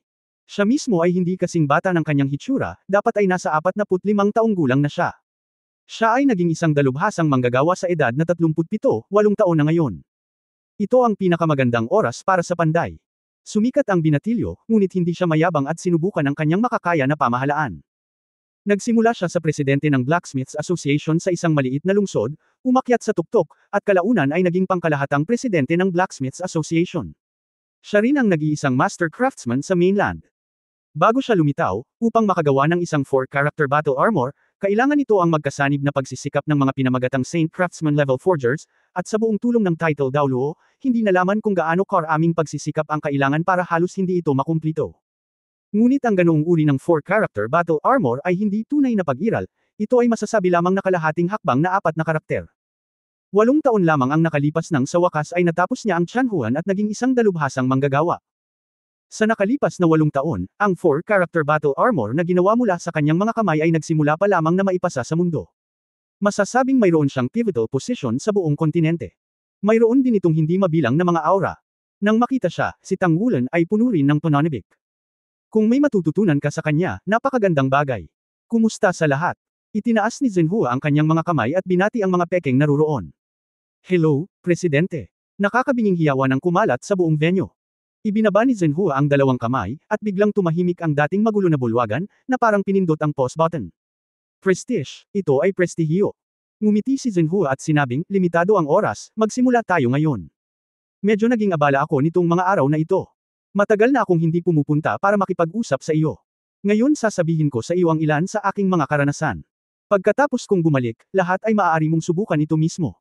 Habang nagsasalita, naglakad na siya sa likod ng forging platform, at ang kanyang macelan at malalaking palad ay idiniin sa forging platform. Ito ay isang maliit na kasanayan tungkol sa pagtunaw ng forging na natuklasan ko kamakailan lamang. Tulad ng alam nating lahat, ang melting forging ay isang mahalagang yugto na dapat pagdaanan ng ating mga masters sa forging. Ang mga masters ng forging sa ika-6 na antas ay maaaring mag-double. At sa proseso ng pagtunaw ng forging, ang mas maraming uri ng mga metal, mas malaki ang kahirapan sa pag-forging. Pagkatapos, ang aking diskarte ay maaaring mabawasan ang hirap ng fusion. Ang diskarteng ito ay nagmumula sa pagtutugma, o pagpili ng medium. Ang iba't ibang mga metal ay may iba't ibang mga katangian, ngunit posible para sa mga metal na mag-react ng kemikal sa isa't isa. Halimbawa, nagsimulang paliwanag ni Zhenhua. Ang kanyang boses ay mahinahon at malambing, na malinaw na maririnig ng bawat pekeng regalo. Malinaw na naririnig ng lahat ng tao sa silid ang maliit na pamamaraan ng forging na inilarawan niya. Namangha din si Tang Wulan nang marinig niya ito. Nakarinig din siya ng mga katulad na pahayag mula kay Teacher Mu Chen, dahil hindi pa siya nakakaabot sa ika-6 na antas, at ngayon ay nagsasagawa lamang siya ng 2-metal melt forging, at ang aspetong ito ay hindi kasama. Kaya't hindi pa ito ipinapaliwanag ni Mu Chen sa kanya. Sa pakikinig sa account ni Zhenhua sa oras na ito, naramdaman ko kaagad ang napakalaking tulong. Halos lumaki na siya sa wrong forging sa nakalipas na 6 na buwan, kaya tamang-tama ang pakikinig sa usapan ni Zhenhua tungkol sa mga kasanayan sa wrong forging. Narinig ko agad. Pagsasama sa sarili kong mga insight sa panahon ng forging, bigla akong nakaramdam ng pagpapatuloy.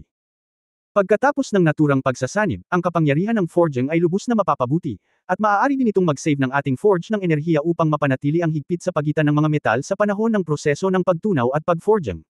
Nakangiting natapos si Zhenhua ngayong araw. Mga puntos ng kaalaman na sasabihin. Okay. Isang palakpakan ng tumunog na may kaunting pambata at halatang excitement. Mayroong daan-daang tao sa madla, at sila ay tumahimik sa lahat ng oras, at mas maraming tao ang napuno ng pagkamangha. Ang biglaang boses na ito ay nakatawag agad ng atensyon ng lahat ng naruroon. Ang wrong forging, para sa karamihan ng mga forging masters, ay talagang hindi masyadong naiintindihan, pagkatapos ng lahat, ang forging master sa itaas ng level 6 ay kakaunti. Ngunit ang ganitong uri ng kaalaman ay walang alinlangan na nakakatulong para sa kanilang paglago sa hinaharap. Ang pakikinig sa mga lektura ng mga master craftsmen ay isang pilgrimage para sa mga craftsmen. May sumigaw sa sandaling ito ay kalapastanganan. Ngunit nang mapunta ang mga mata ng lahat sa lugar kung saan nanggaling ang tunog, hindi maiwasang maging kakaiba ang kanilang mga ekspresyon. Ito ay isang binatilyo. Maging ang titig ni Zhenhua ay hindi naiwasang bumagsak sa mukha ng bata, ang nakita niya ay ang excitement at sigla sa malalaking mata na iyon. Nakangiti at nagtanong, naiintindihan mo ba? Oo. Masiglang tumanggaw si Tang Wulan. Tuluyan na siyang nakalubog sa mundo ng panday, na parabang pinepeke niya ang sarili, kaya hindi niya napansin ang mga kakaibang tingin sa paligid. Ngumiti si Zhenhua at sinabing, ito ay talagang isang bayani na ipinanganak sa murang edad. Napakabuti, mas marami akong inaasahan para sa kinabukasan ng ating Forger Association. Pwede ko bang subukan, President? Tuwang-tuwang sabi ni Tang Wulan. Sa sandaling ito, puno ang puso niya sa sinabi ni Zhenhua kanina at sa sarili niyang pangunawa kay Rong Duan.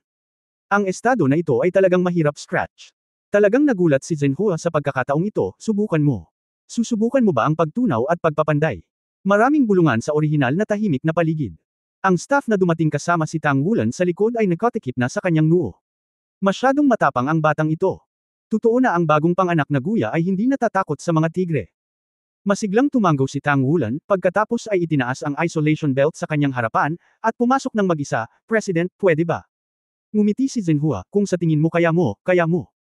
Umakyat na ang isang staff sa tabi niya, tumingkayad, at bamulong kay Tang Wulan, bata, huwag kang manggulo. Umalis ka na, maraming bagay ang dapat harapin ng presidente. Hayaan mo siyang lumapit. Ngumiti si Zhenhua, kahit ano paman, hindi natin mapapawi ang pagmamahal ng isang bata sa panday. Sinasabi sa akin ng kanyang mga mata na mahilig talaga siya sa panday. Anak, halika. Hindi na lang pinansin ni Tang Wulan ang staff na nakasquat sa tabi niya, ang kanyang mga mata ay palaging nakatutok kay Zhenhua. Mabilis na naglakad papunta sa gilid ni Zhenhua. Gusto kong lumubog ng pilak, Tianqing Iron, at ang uri ng Universal Catalyst na kasasabi mo lang, Tianyujing Powder. Okay. Hanapin mo siya, sabi ni Zhenhua sa mga tauhan sa paligid niya. Nagulat siya nang makitang ang batang ito ay hindi lamang madamdamin, kundi pati na rin ang kanyang mga salita at mga mata ay nagpakita ng kumpiyansa, oo, buong kumpiyansa, walang takot sa entablado. Ang iba ay tila impulsive, ngunit sa mga mata ni Zhenhua, hindi ito ang kaso. Palaging matatag ang katawan ng bata. Ang isang tao sa isang ganap na nabalisa na estado ay manginig ng hindi bababa sa ilang bahagi ng kanyang katawan. At napansin niya ang kamay ni Tang Wulan. Ang palad ni Tang Wulan ay mas malaki rin kaysa sa kanyang mga kapantay. Bukod dito, napakatatag ng kanyang kamay, at bahagyang gumagalaw ang mga daliri ng magkabilang kamay. Ito ay isang pangkaraniwang pangyayari para sa mga may hawak na mga martilyo sa buong taon. Aksyon! Ibig sabihin, naiintindihan talaga ng batang ito ang panday. Mayroong ilang mga bagay na kinaiinteresan ni Zhenhua, at ngayon ay gusto niyang makita kung hanggang saan ang maaabot ng batang ito.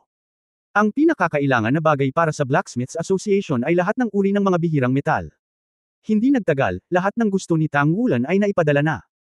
Hindi siya magalang, nakatayo mismo sa likod ng forging table, mahusay na binuksan ang forging table, naglagay ng 2 piraso ng bihirang mga metal dito, inayos ang temperatura ng calcination, at nilubog ang mga ito sa forging table. Pagkatapos ay bumaling siya kay Zhenhua, President, may isa pa akong problema sa iyo. Ngumiti si Zhenhua at sinabing, ano? Sinabi ni Tang Wulan, gusto kong hiramin ang iyong forging hammer para magamit ito. Sa sandaling lumabas ang pahayag na ito, ang mga manunood ay nagkagulo. Manghiram ng forging hammer. Ito ay isang napakabihirang kaganapan sa mundo ng forging, pabayaan ang paghiram ng isang forging hammer mula sa nag-iisang master craftsman ngayon. Natigilan din si Zhenhua. Ang batang ito ay talagang kawili-wili. Hindi rin mapigilan ni Tang Wulan. Mahirap at maputi siya ngayon, kaya paano siya magkakaroon ng forging martilyo? Kahit na ang orihinal na 1000 forged tungsten steel hammer ay kinumpiska. Okay. Pumayag naman si Zhenhua.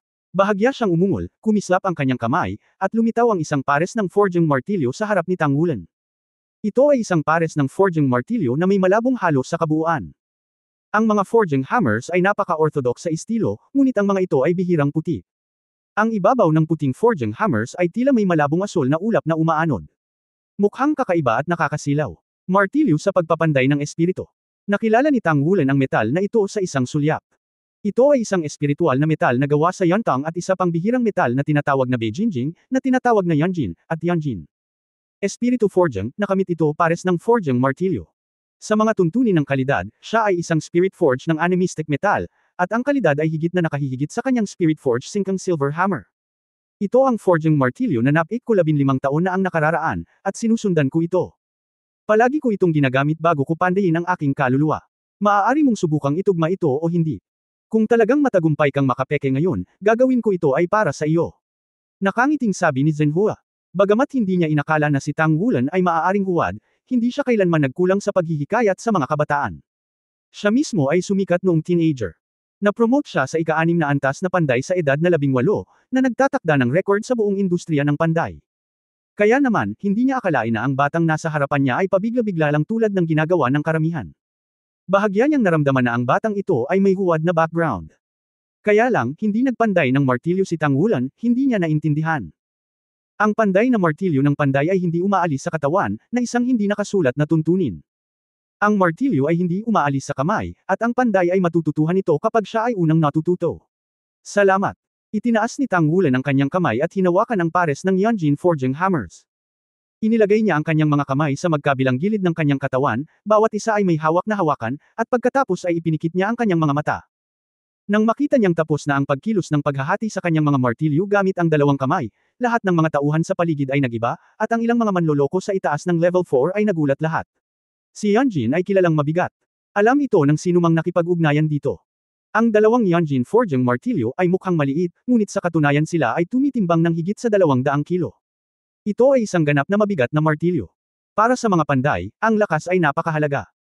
Inilabas ni Zhenhua ang dalawang forging martilyo, at interesado siya sa eksaminasyon sa paaralan ni Tang Wulan, ngunit madali niyang kinuha ang pares ng palsipikadong martilyo, mukhang hindi nag-aatubili. Hawakan ng mahigpit ang martilyo gamit ang dalawang kamay, tulad ng aking ordinaryong forging martilyo. Mapapanday ba talaga ang batang ito? Ang tandang pananong ay lumitaw sa isipan ng maraming tao. Sa sandaling ito, ang kaliwang kamay ni Tang Wulan na nagpapanday ng martilyo na si Yanjin ay nagtap sa button sa tabi nito. Ang oras para sa immersion silver calcination ay nauna, at ang red at silver immersion silver ay dahan-daang tumaas. Hindi ginalaw ni Tang Wulan ang kanyang kanang kamay, nakausli ang kanyang kaliwang kamay na martilyo, at bahagyang tinapik si Shen Yin. Ding! Huminto ito ng malutong, at umalangaw ang tunog sa bulwagan. Bahagyang tumalbog ang Yanjin Forging martilyo sa kamay ni Tang Wulan. Bahagyang kumunat ang kanyang noo, at hindi na nahulog ang tumalbog na Yanjin Forging hammer. Kung titignan mong mabuti, makikita mong bahagyang nanginginig ang kaliwang tenga niya, na para bang nakikinig si Watt. Si Zhenhua, na nakangiting nanunood kay Tang Wulan, sa wakas ay naantig. Marahil ay hindi naiintindihan ng isang mababang antas na panday ang ginagawa ni Tang Wulan. Bilang isang dalubhasang manggagawa, paanong hindi niya maintindihan? Hindi lang nararamdaman ni Tang Wulan ang estado ng nakalubog na pilak, kundi pati na rin ang pakikipag-usap sa metal. Higit sa lahat, nakikinig siya sa martilyo. Ang paggamit ng bagong forging hammer ay talagang isang napakalaking hamon para sa forge, at pakikinig sa martilyo, pakikinig sa mga katangian ng forging hammer. Tanging kung pamilyar ka sa forging hammer na ito, mas mahusay mong magagamit ito para sa iyong sariling paggamit. Inilabas ang pares na ito ng Yanjin Forging Hammers, nagsimula na ang pagsubok ni Zhenhua.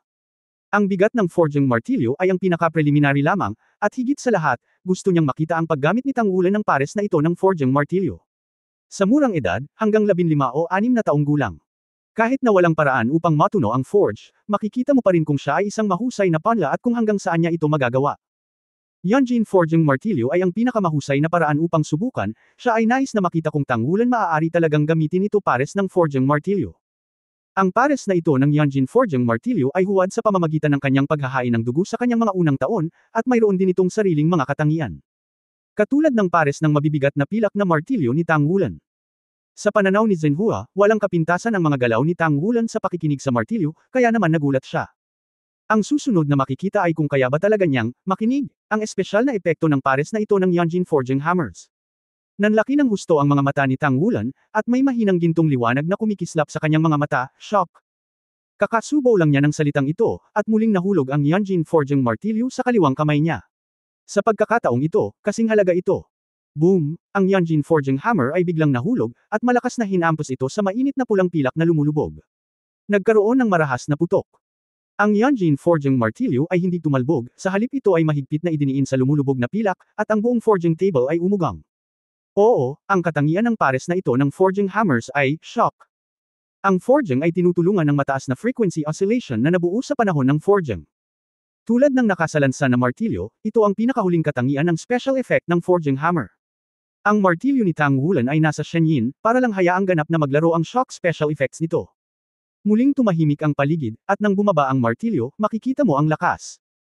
Nahulog ang ganoong kabigat na Yanjin Forging hammer, ngunit walang bahagyang rebound, na nangangahulugan na ang braso ni Tang Wulan ay nakayanin ang lahat ng anti-shock force, at maaari pa rin siyang maging ganoon katatag gaya ng aking Yanjin Forging hammer. Ang puntong ito lamang ang nagpakita ng kanyang kakayahan sa pagpapanday. Bahagyang tumanggo si Zhenhua, at muling lumitaw ang ngiti sa kanyang mukha.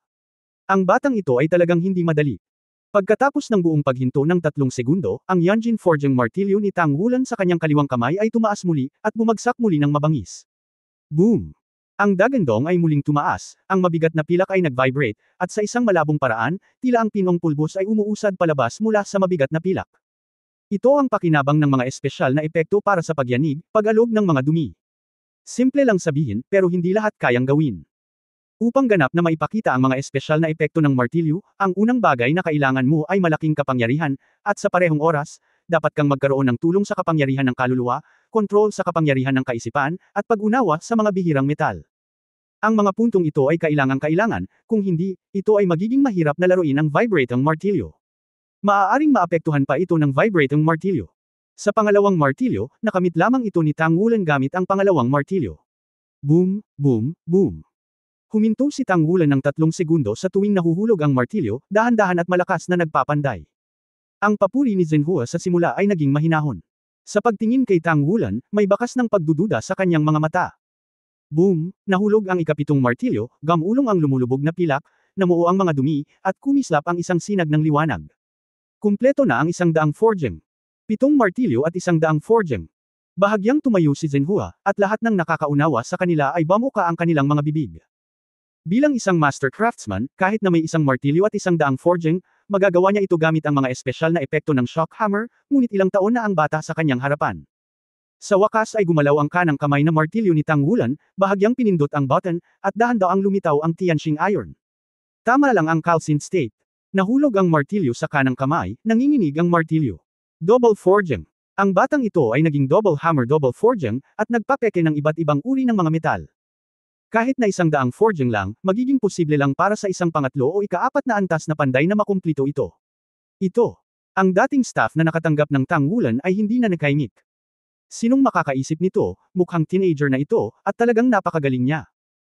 Ang mga dobleng martilyo ay pie cut na nahuhulog, na bumabagsak sa immersion silver at sa sky star iron ayon sa pagkakabanggit. Bawat mabigat na panday ay tila tumatama sa mga puso ng mga Panginoong panday na naroroon. Ang dagandong ay patuloy na tumunog, at ang buong pagkatao ni Tang Wulan ay ganap na nakapasok sa forging state. Nasa sabik siya sa kanyang puso, ang kaalaman na natutunan niya ay sumanib sa sarili niyang mga insight sa panahon ng pagpapanday. Ang mutual verification sa pagitan ng isa't isa ay nagpapalalim sa kanyang pangunawa. Sa patuloy na proseso ng pagpapanday, ang pakiramdam na ito ay naging mas malakas, at kahit na medyo handa nang lumabas. Sina Shen Yin at Tianqing iron ang eksaktong material na kailangan para sa kanyang one-word battle armor, si Xing Yin. Boom, boom, boom. Nagulat ang lahat sa pandayan ng bata sa harapan nila, tila ilang saglit lang ang lumipas. Biglang, 2 hagong na tunog ang sabay na tumunog, at kaagad pagkatapos noon, 2 sinag ng liwanag ang agad na bumangon. Sa isang panig ay ang kinang ng makinang na pilak, sa kabilang panig ay ang pagsikat ng hindi mabilang na mga bituin. Ang dalawa ay nagpupuno sa isa't isa at nag-echo sa isa't isa, bawat isa ay tumataas ng 6 na talampakan ng haba at nananatili ng mahabang panahon. Double forged by metal, metal ay buhay, one-of-a-kind forging. Bukod dito, ang pangkalahatang metal na 1000 forged grade 1 na kayang magtaas ng 5 talampakan ng liwanag ay kapansin-pansin na, ngunit ang pinanday ng bata sa kanyang harapan ay 2,000 na peking 6 na talampakan. Ano ang ibig sabihin nito? Banal na produkto. Ang maalamat na banal na produkto ba ay 1000 forge? Hindi ba ibig sabihin na ang mga panday sa antas ng banal na craftsman lamang ang makakagawa ng mga banal na produkto? Si Tang Wulan mismo ay hindi talaga napansin ito. Sa katunayan, ito ang epekto ng Yanjin Forging Hammer. Ang pares na ito ng Yanjin Forging Hammers ay may mahusay na kalidad, at sila ay kasama ng mga master craftsmen sa loob ng maraming taon, at sila ay may bahid ng hininga ng Zhenhua, lalo na ang mga espesyal na epekto ng Shaking Hammer. Pinukaw ni Tang Wulan ang espiritu na panatilihing si Zhenhua dito. Output ng Diyos, kasama ang kanyang mahusay na estado sa oras na ito, sa ilalim ng pambihirang tagumpay ng pag-unawa at pag-unawa, dito ang hitsura ng banal na produkto na Shenhuan. Gayunpaman, hindi pa ito tapos, nagsisimula pa lang. Sa ilalim ng mga paa ni Tang Wulan, tumaas ang 3 purple na spirit ring, at ang kapangyarihan ng kaluluwa ay itinurok sa Yanjin Forging Hammers. Biglang, ang pares ng panday na martilyo ay tila tumaas na parang mga ulap. Ang bigat ay nabawasan, ngunit ito ay puno ng liksi at buhay. Ang hininga ay handa ng lumabas. Sabay-sabay na gumalaw ang 2 martilyo, nagsasara papasok, at pinagdikit ang 2 piraso ng metal bago bumagsak ang espiritual na liwanag.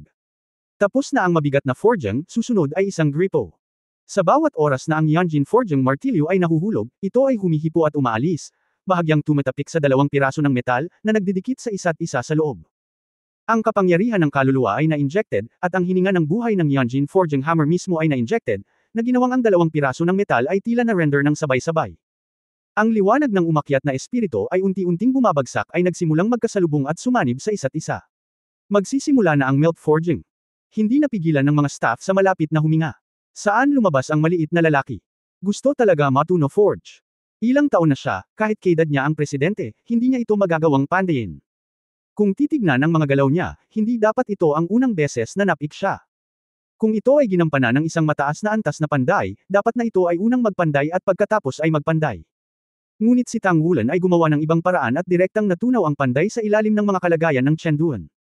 Ang ugat ay dahil pa rin sa kanyang sariling kakulangan ng paglilinang ng kapangyarihan ng kaluluwa. Pandayin muna natin ang espiritual na metal. Bukod dito, ang kanyang kasalukuyang one-word battle armor ay hindi nangangailangan ng espiritual na forging metal. Sapat na ang 1,000 forge. I'll talk about it after I can bear it later, and after he has improved his forging level. Sa makatuwid, ang gagawin niya ngayon ay 1,000 pagpapanday ng metal. Para sa kanya, natural na maging pamilyar sa daan. May isa pang dahilan kung bakit hindi siya naglakas loob na pekain ang sarili, dahil ang pares na ito ng Yunjin Forging Hammers ay hindi naman sa kanya. Gaano man kalakas ang kanyang kakayahang umangkop, ito ay umaangkop lamang, sa halip na mayabang. Kung siya ay nakipagsapalaran sa espiritual na pagpapanday, tinanong niya sa kanyang sarili na ang antas ng tagumpay ay hindi masyadong mataas. At ang gusto niyang matutunan ngayon ay ang pagtunaw at pagpapanday ni Zhenhua. Nang makita ang pagtambulan ni Tang Wulan na parang isang marahas na bagyo, si Zhenhua ay humakbang pasulong ng hindi namamalayan, matamang nakatitig sa metal sa forging platform. Si Shen Yin at Tianxing Iron ay dahan-daang nagdidikit papasok at nagsanib sa isa't isa. Ang liwanag ay unti-unting nagsanib. Napakatatag ng pagpanday ni Tang Wulan, ang kanyang mga dobleng martilyo ay patuloy na umuugoy, ngunit ang kanyang ibabang bahagi ng katawan ay nakatayong napakatatag at hindi gumagalaw.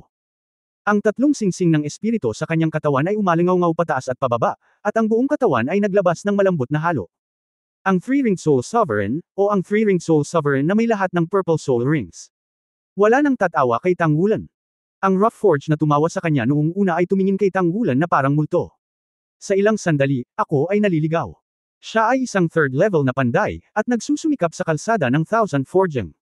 Ngunit ang dati nang ipinakita ni Tang Wulan ay ang kakayahanan ng pang-apat na antas na Pinnacle Forge. Natawa ako sa iba.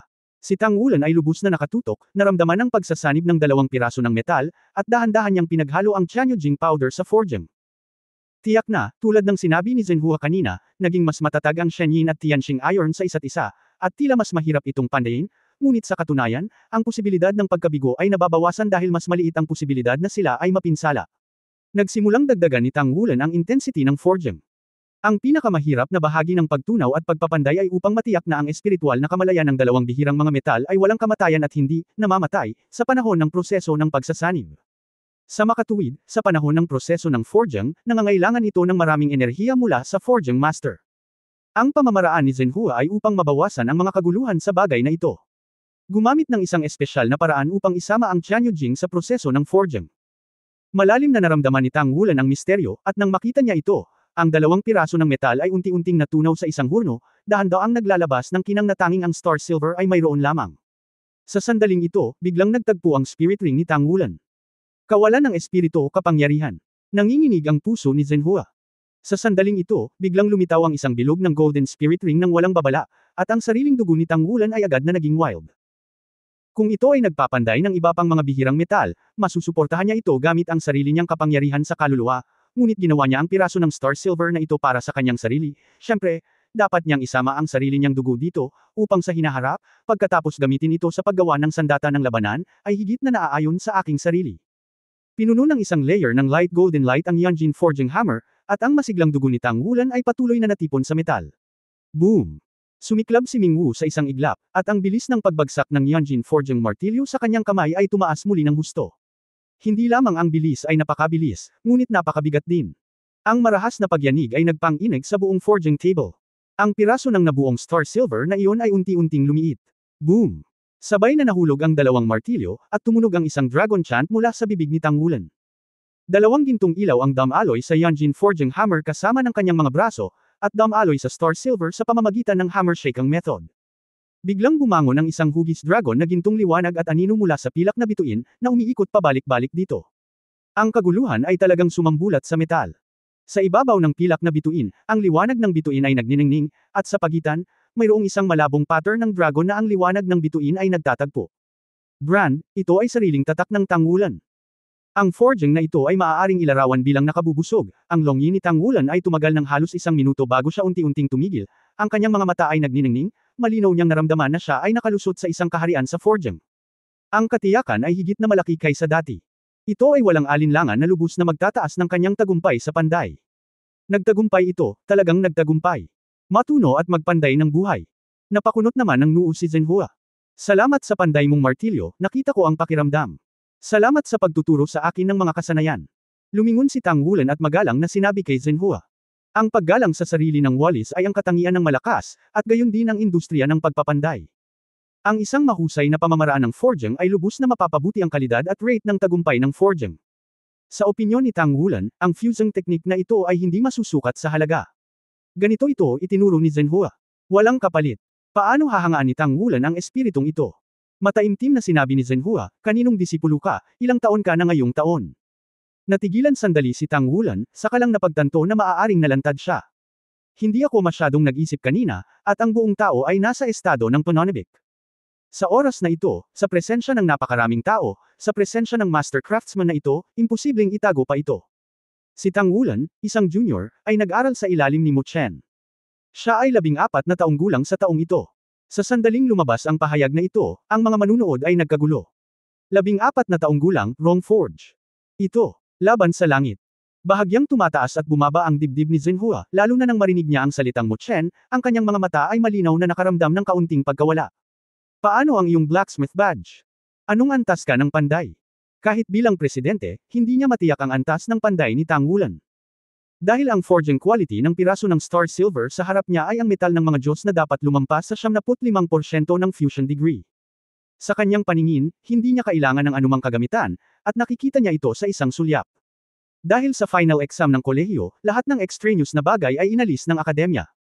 Level 5 blacksmith ako. Level 5. Bagamat nahulaan na niya, nagkagulo na naman ang mga manunood. Ang 14 na taong gulang na ikalimang antas na panday, sinira ang record. At ang record ay nakikita pa rin. Ngumiti si Zhenhua, aba Mu Chen, ang tinatago niya ay malalim talaga. Itong lalaking ito. President, maaari ko bang kunin ang Star Silver na ito? Mababayaran ko ang metal sa pamamagitan ng pagkumpleto ng gawain. Umiling si Zhenhua, ito ay orihinal na sa iyo, at ang pares ng palsipikadong martilyo ay ganoon din. Pagkatapos nito, itinuro niya ang pares ng panday na martilyo para sa espiritong nagpapanday ng ulap at ginto. Pagmamayari ng mga espesyal na epekto ng vibrating hammer, ito ay tiyak na mahalaga para sa forging martilyo. Umiling din si Tang Wulan, hindi, salamat, Presidente. Ako mismo ay may forging martilyo. O, sa tingin mo okay lang ito? Maaari mo akong bigyan ng discount para sa pares ng Yanjin forging martilyo. Diskwento ito, diskwento ito, diskwento ito. Natahimik na naman ang maingay na eksena. Ang forging hammer na bigay ng Divine Craftsman, gusto itong bawasan ng batang ito. Anong nangyayari dito? Sa wakas ay hindi na muling naging normal ang ekspresyon ni Zhenhua. Napatulala siyang tumingin kay Tang Wulan. Gustong-gusto niyang tanungin ang maliit na lalaki na ito kung pumunta ba siya sa eksena. Oo, dapat nga. Ipinadala ng bastard na si Mu Chen para sirain ang eksena. Napakaganda ng timing, nagkataon na ito ang oras para sabihin sa lahat ang tungkol sa mga kasanayan sa pagpapanday. Ang lalaking ito. Okay. Sa mata ng publiko, ano pa ang masasabi niya, at iminuwestre niya ang mga tauhan sa paligid niya. Sumama ka sa akin. Dinala ni Zhenhua si Tang Wulan sa elevator ng Blacksmiths Association, dahan-daang nagsasalita. Walang alinlangan na sa industriya ng panday, ang balita na ang isang henerasyon ng mga henyo ay malapit ng kumalat sa buong kontinente. Sinundan ni Tang Wulan si Zhenhua sa elevator.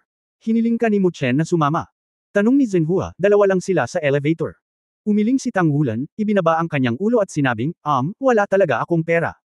Hinahayaan tayo ng kolehiyo na maging self-reliant at makibagay sa lipunan. Kumpletuhin ang huling pagsusulit. Biglang kumirot ang puso ni Zhenhua, Shrek Academy. Itinaas ni Tang Wulan ang kanyang ulo at gulat na tumingin sa kanya, paano mo nalaman?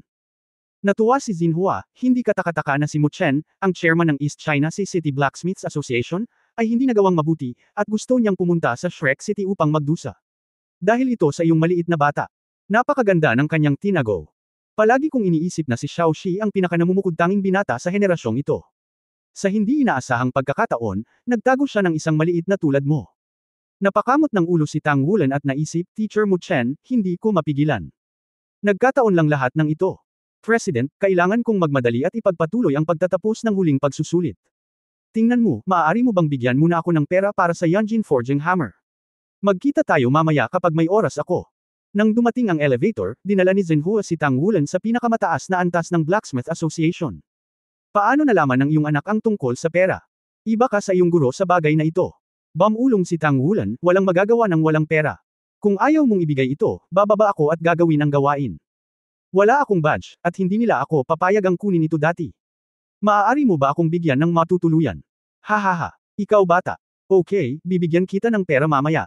Kung kukunin mo ang gawain ngayon, ayaw mo bang bantayan ka? Tanong ko sa iyo, dahil disipulo ka ni Mu Chen, kaya sumali ka na di ba Shrek Blacksmith Association? Tanong ni Zenhua. Tumango si Tang Wulan, sumali na ako, at mayroon pa akong guro. Baliw na matanda. Hindi nakaimik si Zenhua. Tumango si Tang Wulan. Ang mga mata ni Zenhua ay kumislap sa hindi tiyak na liwanag. Pagkaraan ng ilang sandali, ano ang iyong paksa sa huling pagsusulit? Matapat na ikinwento ni Tang Wulan ang nilalaman ng kanyang huling pagsusulit. Nakakamangha talaga ang Shrek Academy mo. Maghanap tayo ng kalaban. Okay, tutulungan kitang mahanap ang Skydaw City. Pagkatapos ay hahanap ako ng maghahatid sa iyo sa kotse at hahayaan kang kumpletuhin ang final exam sa lalong madaling panahon. Tuwang-tuwa si Tang Wulan, salamat, Chairman. Ngumiti si Zenhua at sinabing, sa totoo lang, kami ni MS Mu Chen ay magkapatid na senior. Ako ang kanyang senior na kapatid. Hindi mo na ako kailangang tawaging presidente, tawagin mo lang akong tito. Tio. Hindi pa narinig ni Tang Wulan si Mu Chen tungkol dito. Tito Guro. Agad na tumawag si Tang Wulan. Napakagandang bagay na magkaroon ng master craftsman bilang tiyuhin na guro. Tumango si Zenhua, kung gayon, magpahinga ka muna dito, at ako ang mag-aayos ng iyong kalaban para sa iyo. Tito, nagugutom na ako. Kumonsumo lang ng maraming dugo at enerhiya ang forjang, at ang nutrisyon na kinakain ko noon ay karaniwan. Ipapahatid kita sa maliit kong cafeteria para maghapunan. Ngumiti si Zenhua. Ang batang ito ay hindi mapagpanggap, hindi masama.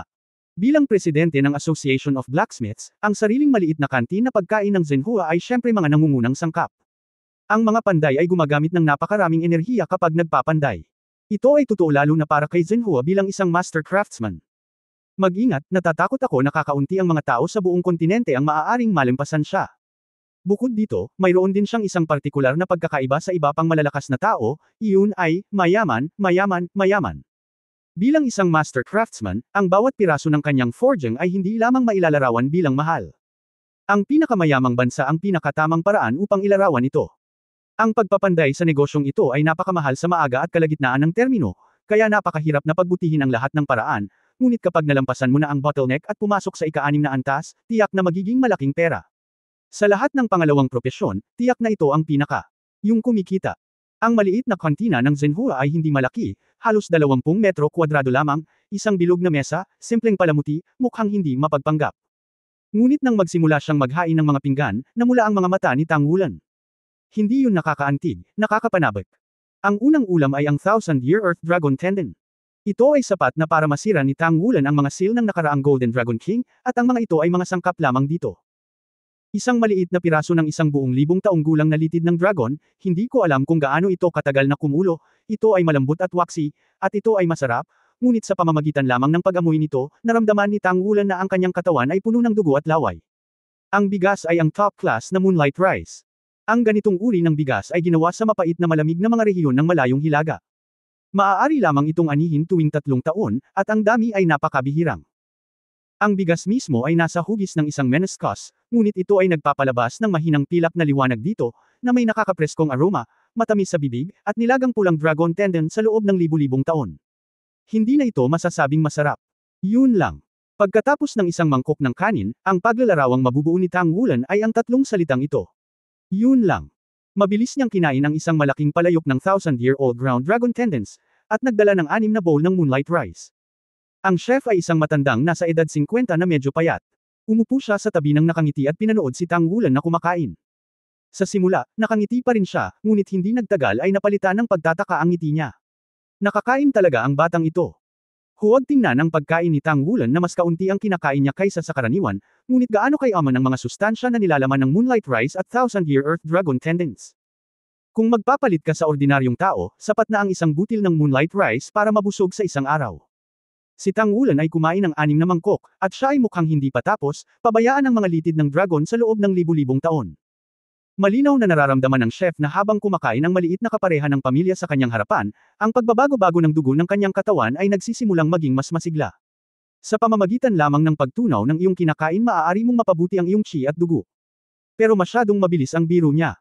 Pagkatapos kainin ang ika-7 mangkok ng kanin na may huling piraso ng sopas, tumangala si Tang Wulan sa chef, "Tito, mayroon ka pa ba?"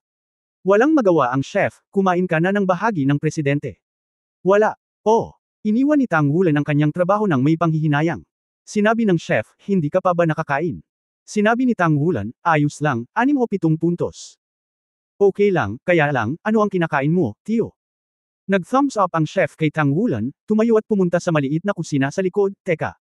Habang nagpipiesta si Tang Wulan, hindi rin nakaimik si Zhenhua. Mu Chen, kaya mo yan, ikaw. Pagkatapos ay connecta ang Soul Guide Communication, ang boses ni Zhenhua ay halatang octaves na mas mataas kaysa karaniwan. Si Mu Chen sa kabilang panig ay medyo nalilito sa kanyang pagtatanong, ayos ka lang ba, ano ang problema? Ngumisi si Zhenhua, tinatanong mo pa ba ako kung ano ang problema? Sinadya ba ng anak mo na pumunta dito ang apprentice mo para manggulo? Apprentice.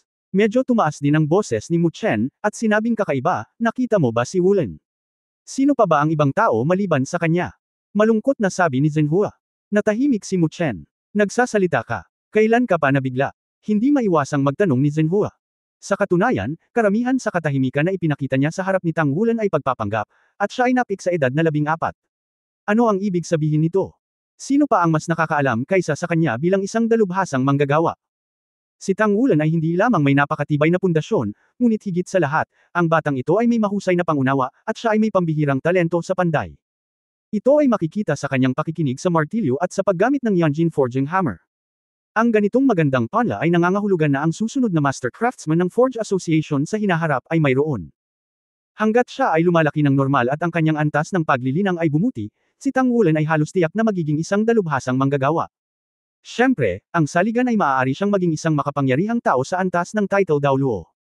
Ngunit para sa isang panday, mas madaling maging isang may titulong Daoluo kaysa sa mga Soul Master na naglilinang para sa layunin ng pakikipaglaban. Maaari rin itong itambak kasama ng treasure pile ng langit, materyal at lupa, at ang pundasyon ay hindi matatag. Hanggat maaabot nito ang antas ng title Daoluo, sapat na ang magkaroon ng sapat na espiritong kapangyarihan para sa pagpapanday. Sa makatuwid, hindi nag-aalala si Zhenhua tungkol dito. Sa mga tuntunin ng mga mapagkukunan at kayamanan, maaari siyang mag-rank sa nangungunang 10 sa buong kontinente. Ang problema, gusto niyang makahanap ng batang may talento tulad ni Tang Wulan, ngunit wala siyang mahanap. Huwag mo nang isipin iyon. Matagal na sumagot si Mu Chen. Mu Chen. Biglang lamambat ang boses ni Zhenhua. Ngumisi si Mu Chen, walang silbi, iilan ba ang nakita ko sa iyong mga panlilinlang? Ngumiti si Zhenhua at sinabing, magkapatid tayo, tama ba? Oo. Ngunit hindi tinalakay ng apprentice ang bagay na ito. Mas kilala siya ni Mu Chen dahil lang sa senior niyang kapatid. Hindi nena si Zhenhua, at nagpatuloy, kapatid. Noon, ikaw at ang aking mga kapatid ay napakataas ng loob at pinuri bilang dalawang dakilang henyo sa mundong nagpapanday. Tayo ay nasa daan, at hindi ito naging madali para sa lahat. Paano ka tinatrato ni kuya, sabi mo? Simple lang ang sagot ni Mu Chen, maaaring gawin ng iba, ngunit hindi ito papayagan ng apprentice. Sinabi ni Zhenhua, noon, ibinigay ko sa iyo ang aking pinakamamahal na ingat, upang magkaroon ka ng isang kaibig-ibig na anak na babae tulad ni Zier. Paano ako? Hindi pa ako nag-asawa ng asawa sa buong buhay ko, dahil sa puso ko, ako lang ang nagmahal ng isang babae sa Boer. Napakasakit para sa akin na gumawa ng ganoong desisyon. Junior brother, hindi ko kailangan ng apprentice, kailangan ko ng anak ko para mag-alaga. Magiliw na sabi ng likod. Isang henerasyon ng mga master craftsmen, ang kanyang boses ay malinaw na sinakal. Natahimik si Mu Chen. Noon, magkasamang lumaki ang tatlo nilang magkakapatid bilang childhood sweethearts. Si Zhenhua ay isang malaking kapatid, siya ang pangalawang anak, at si Yuan Baor ang pangatlo. Si Yuan Baor ay nag-iisang anak na babae ng kanilang Panginoon. Pero minahal sila ng dalawang nakatatanda. Lumaki silang tatlo na may magkatulad na damdamin. Sa huli, si Zhenhua, bilang isang malaking kapatid, ay piniling umatras sa pamamagitan ng pagpapakamartir sa katawan. Sinundan ni Yuan Baor si Mu Chen. Sa isang kahulugan, ibinigay talaga ni Zhenhua ang Yuan Baor kay Mu Chen. Siyempre, ito rin ay dahil mas persegido si Zhenhua sa pag-forging ng isa. Ngunit sa puso ni Mu Chen, mayroon pa ring bakas ng pagkakasala. Sa sandaling ito, nang sabihin ni Zhenhua ang mga salitang ito, sa wakas ay wala na siyang masabi para pabulaanan. Kuya, umiiyak ka ba? Sa sandaling ito, isang mahinang boses ang biglang nagmula sa kabilang panig ng Soul Communicator. Si Zhenhua ay nanginginig ng matalino, at pansamantalang nagtanong, Boa. Mas malumanay ang boses ni Yuan Baor sa kabilang banda, Kuya, paano ito? Sinipa ko si Mu Chen at pagkatapos ay pinuntahan ka, okay. Hindi na kailangan. Agad na sinabi ni Zhenhua, Little Junior Sister, ano ang sinasabi mo? Paano ako makikipag-away kay Brother Mu Chen? Kung ganoon, ano ang sasabihin mo, huwag kang tumawag kung okay lang. Ang boses ni Yuan Baor ay agad na naging irritable, at sa susunod na sandali, ang komunikasyon ng Soul Guide ay ibinaba. Agad naging maganda ang ekspresyon ni Zhenhua. Sa kabilang panig, tumingin si Mu Chen sa kanyang asawa, natulala din. Hindi pa siya nakakita ng ganoong karahasan sa kanyang asawa. Kapag weekdays, hindi ba't napakaganda ng ugali ng asawa niya? Boer, okay ka lang. Hinawakan ni Mu Chen ang noo ng kanyang asawa. Umupo si Yuan Bao sa kanyang mga bisig, ipinulupot ang kanyang mga braso sa kanyang leeg, at ibinalik ang kanyang magiliw na tingin, at mahinang ngumiti, ayos lang ako. Ayos lang ako. Ang kabaitan ko lang ang para sa iyo. May kahina-hinalang sinabi ni Mu Chen, kung gayon ikaw ay sa kuya. Ngumisi si Yuan Bao, nagbabala lang ako sa isang tao na huwag kang takutin sa mga bagay ng taon. Matapos siyang iligtas sa loob ng maraming taon, ayaw niya ito ng mag-isa, at hindi ko kailangang itago iyon para sa kanya. Tulala na sinabi ni Mu Chen, ano ang ibig mong sabihin? Anong mga sikreto ang naroon noon? Napangiti si Yuan Bao, talaga bang umatras ka nang walang takot noon? Tanga ka, napakapurol at mahiyain mo noon. Napakatuso at tuso ni kuya, matagal na niya akong tinanong ng pribado. Tulala ka at naliligaw pa rin. Kahit magaling si kuya, matigas siya at matigas ang ulo at gusto ko lang makipaglaro sa akin. Kahit nabobo ka noon, pero mas maasahan ko na nagpapanggap ka lang na ako sa puso mo, kung siya ang magpapakatanga at ako ang nasa puso niya, at kung sino ang pipiliin ko sa kanya. Napatulala si Mu Chen at tumingin sa kanyang asawa na may mabangis na liwanag at matigas na salita sa kanyang mga mata. Paano mo nasabi kay kuya noong panahong iyon? Sinabi ko sa kanya, kuya, mabuti kang tao.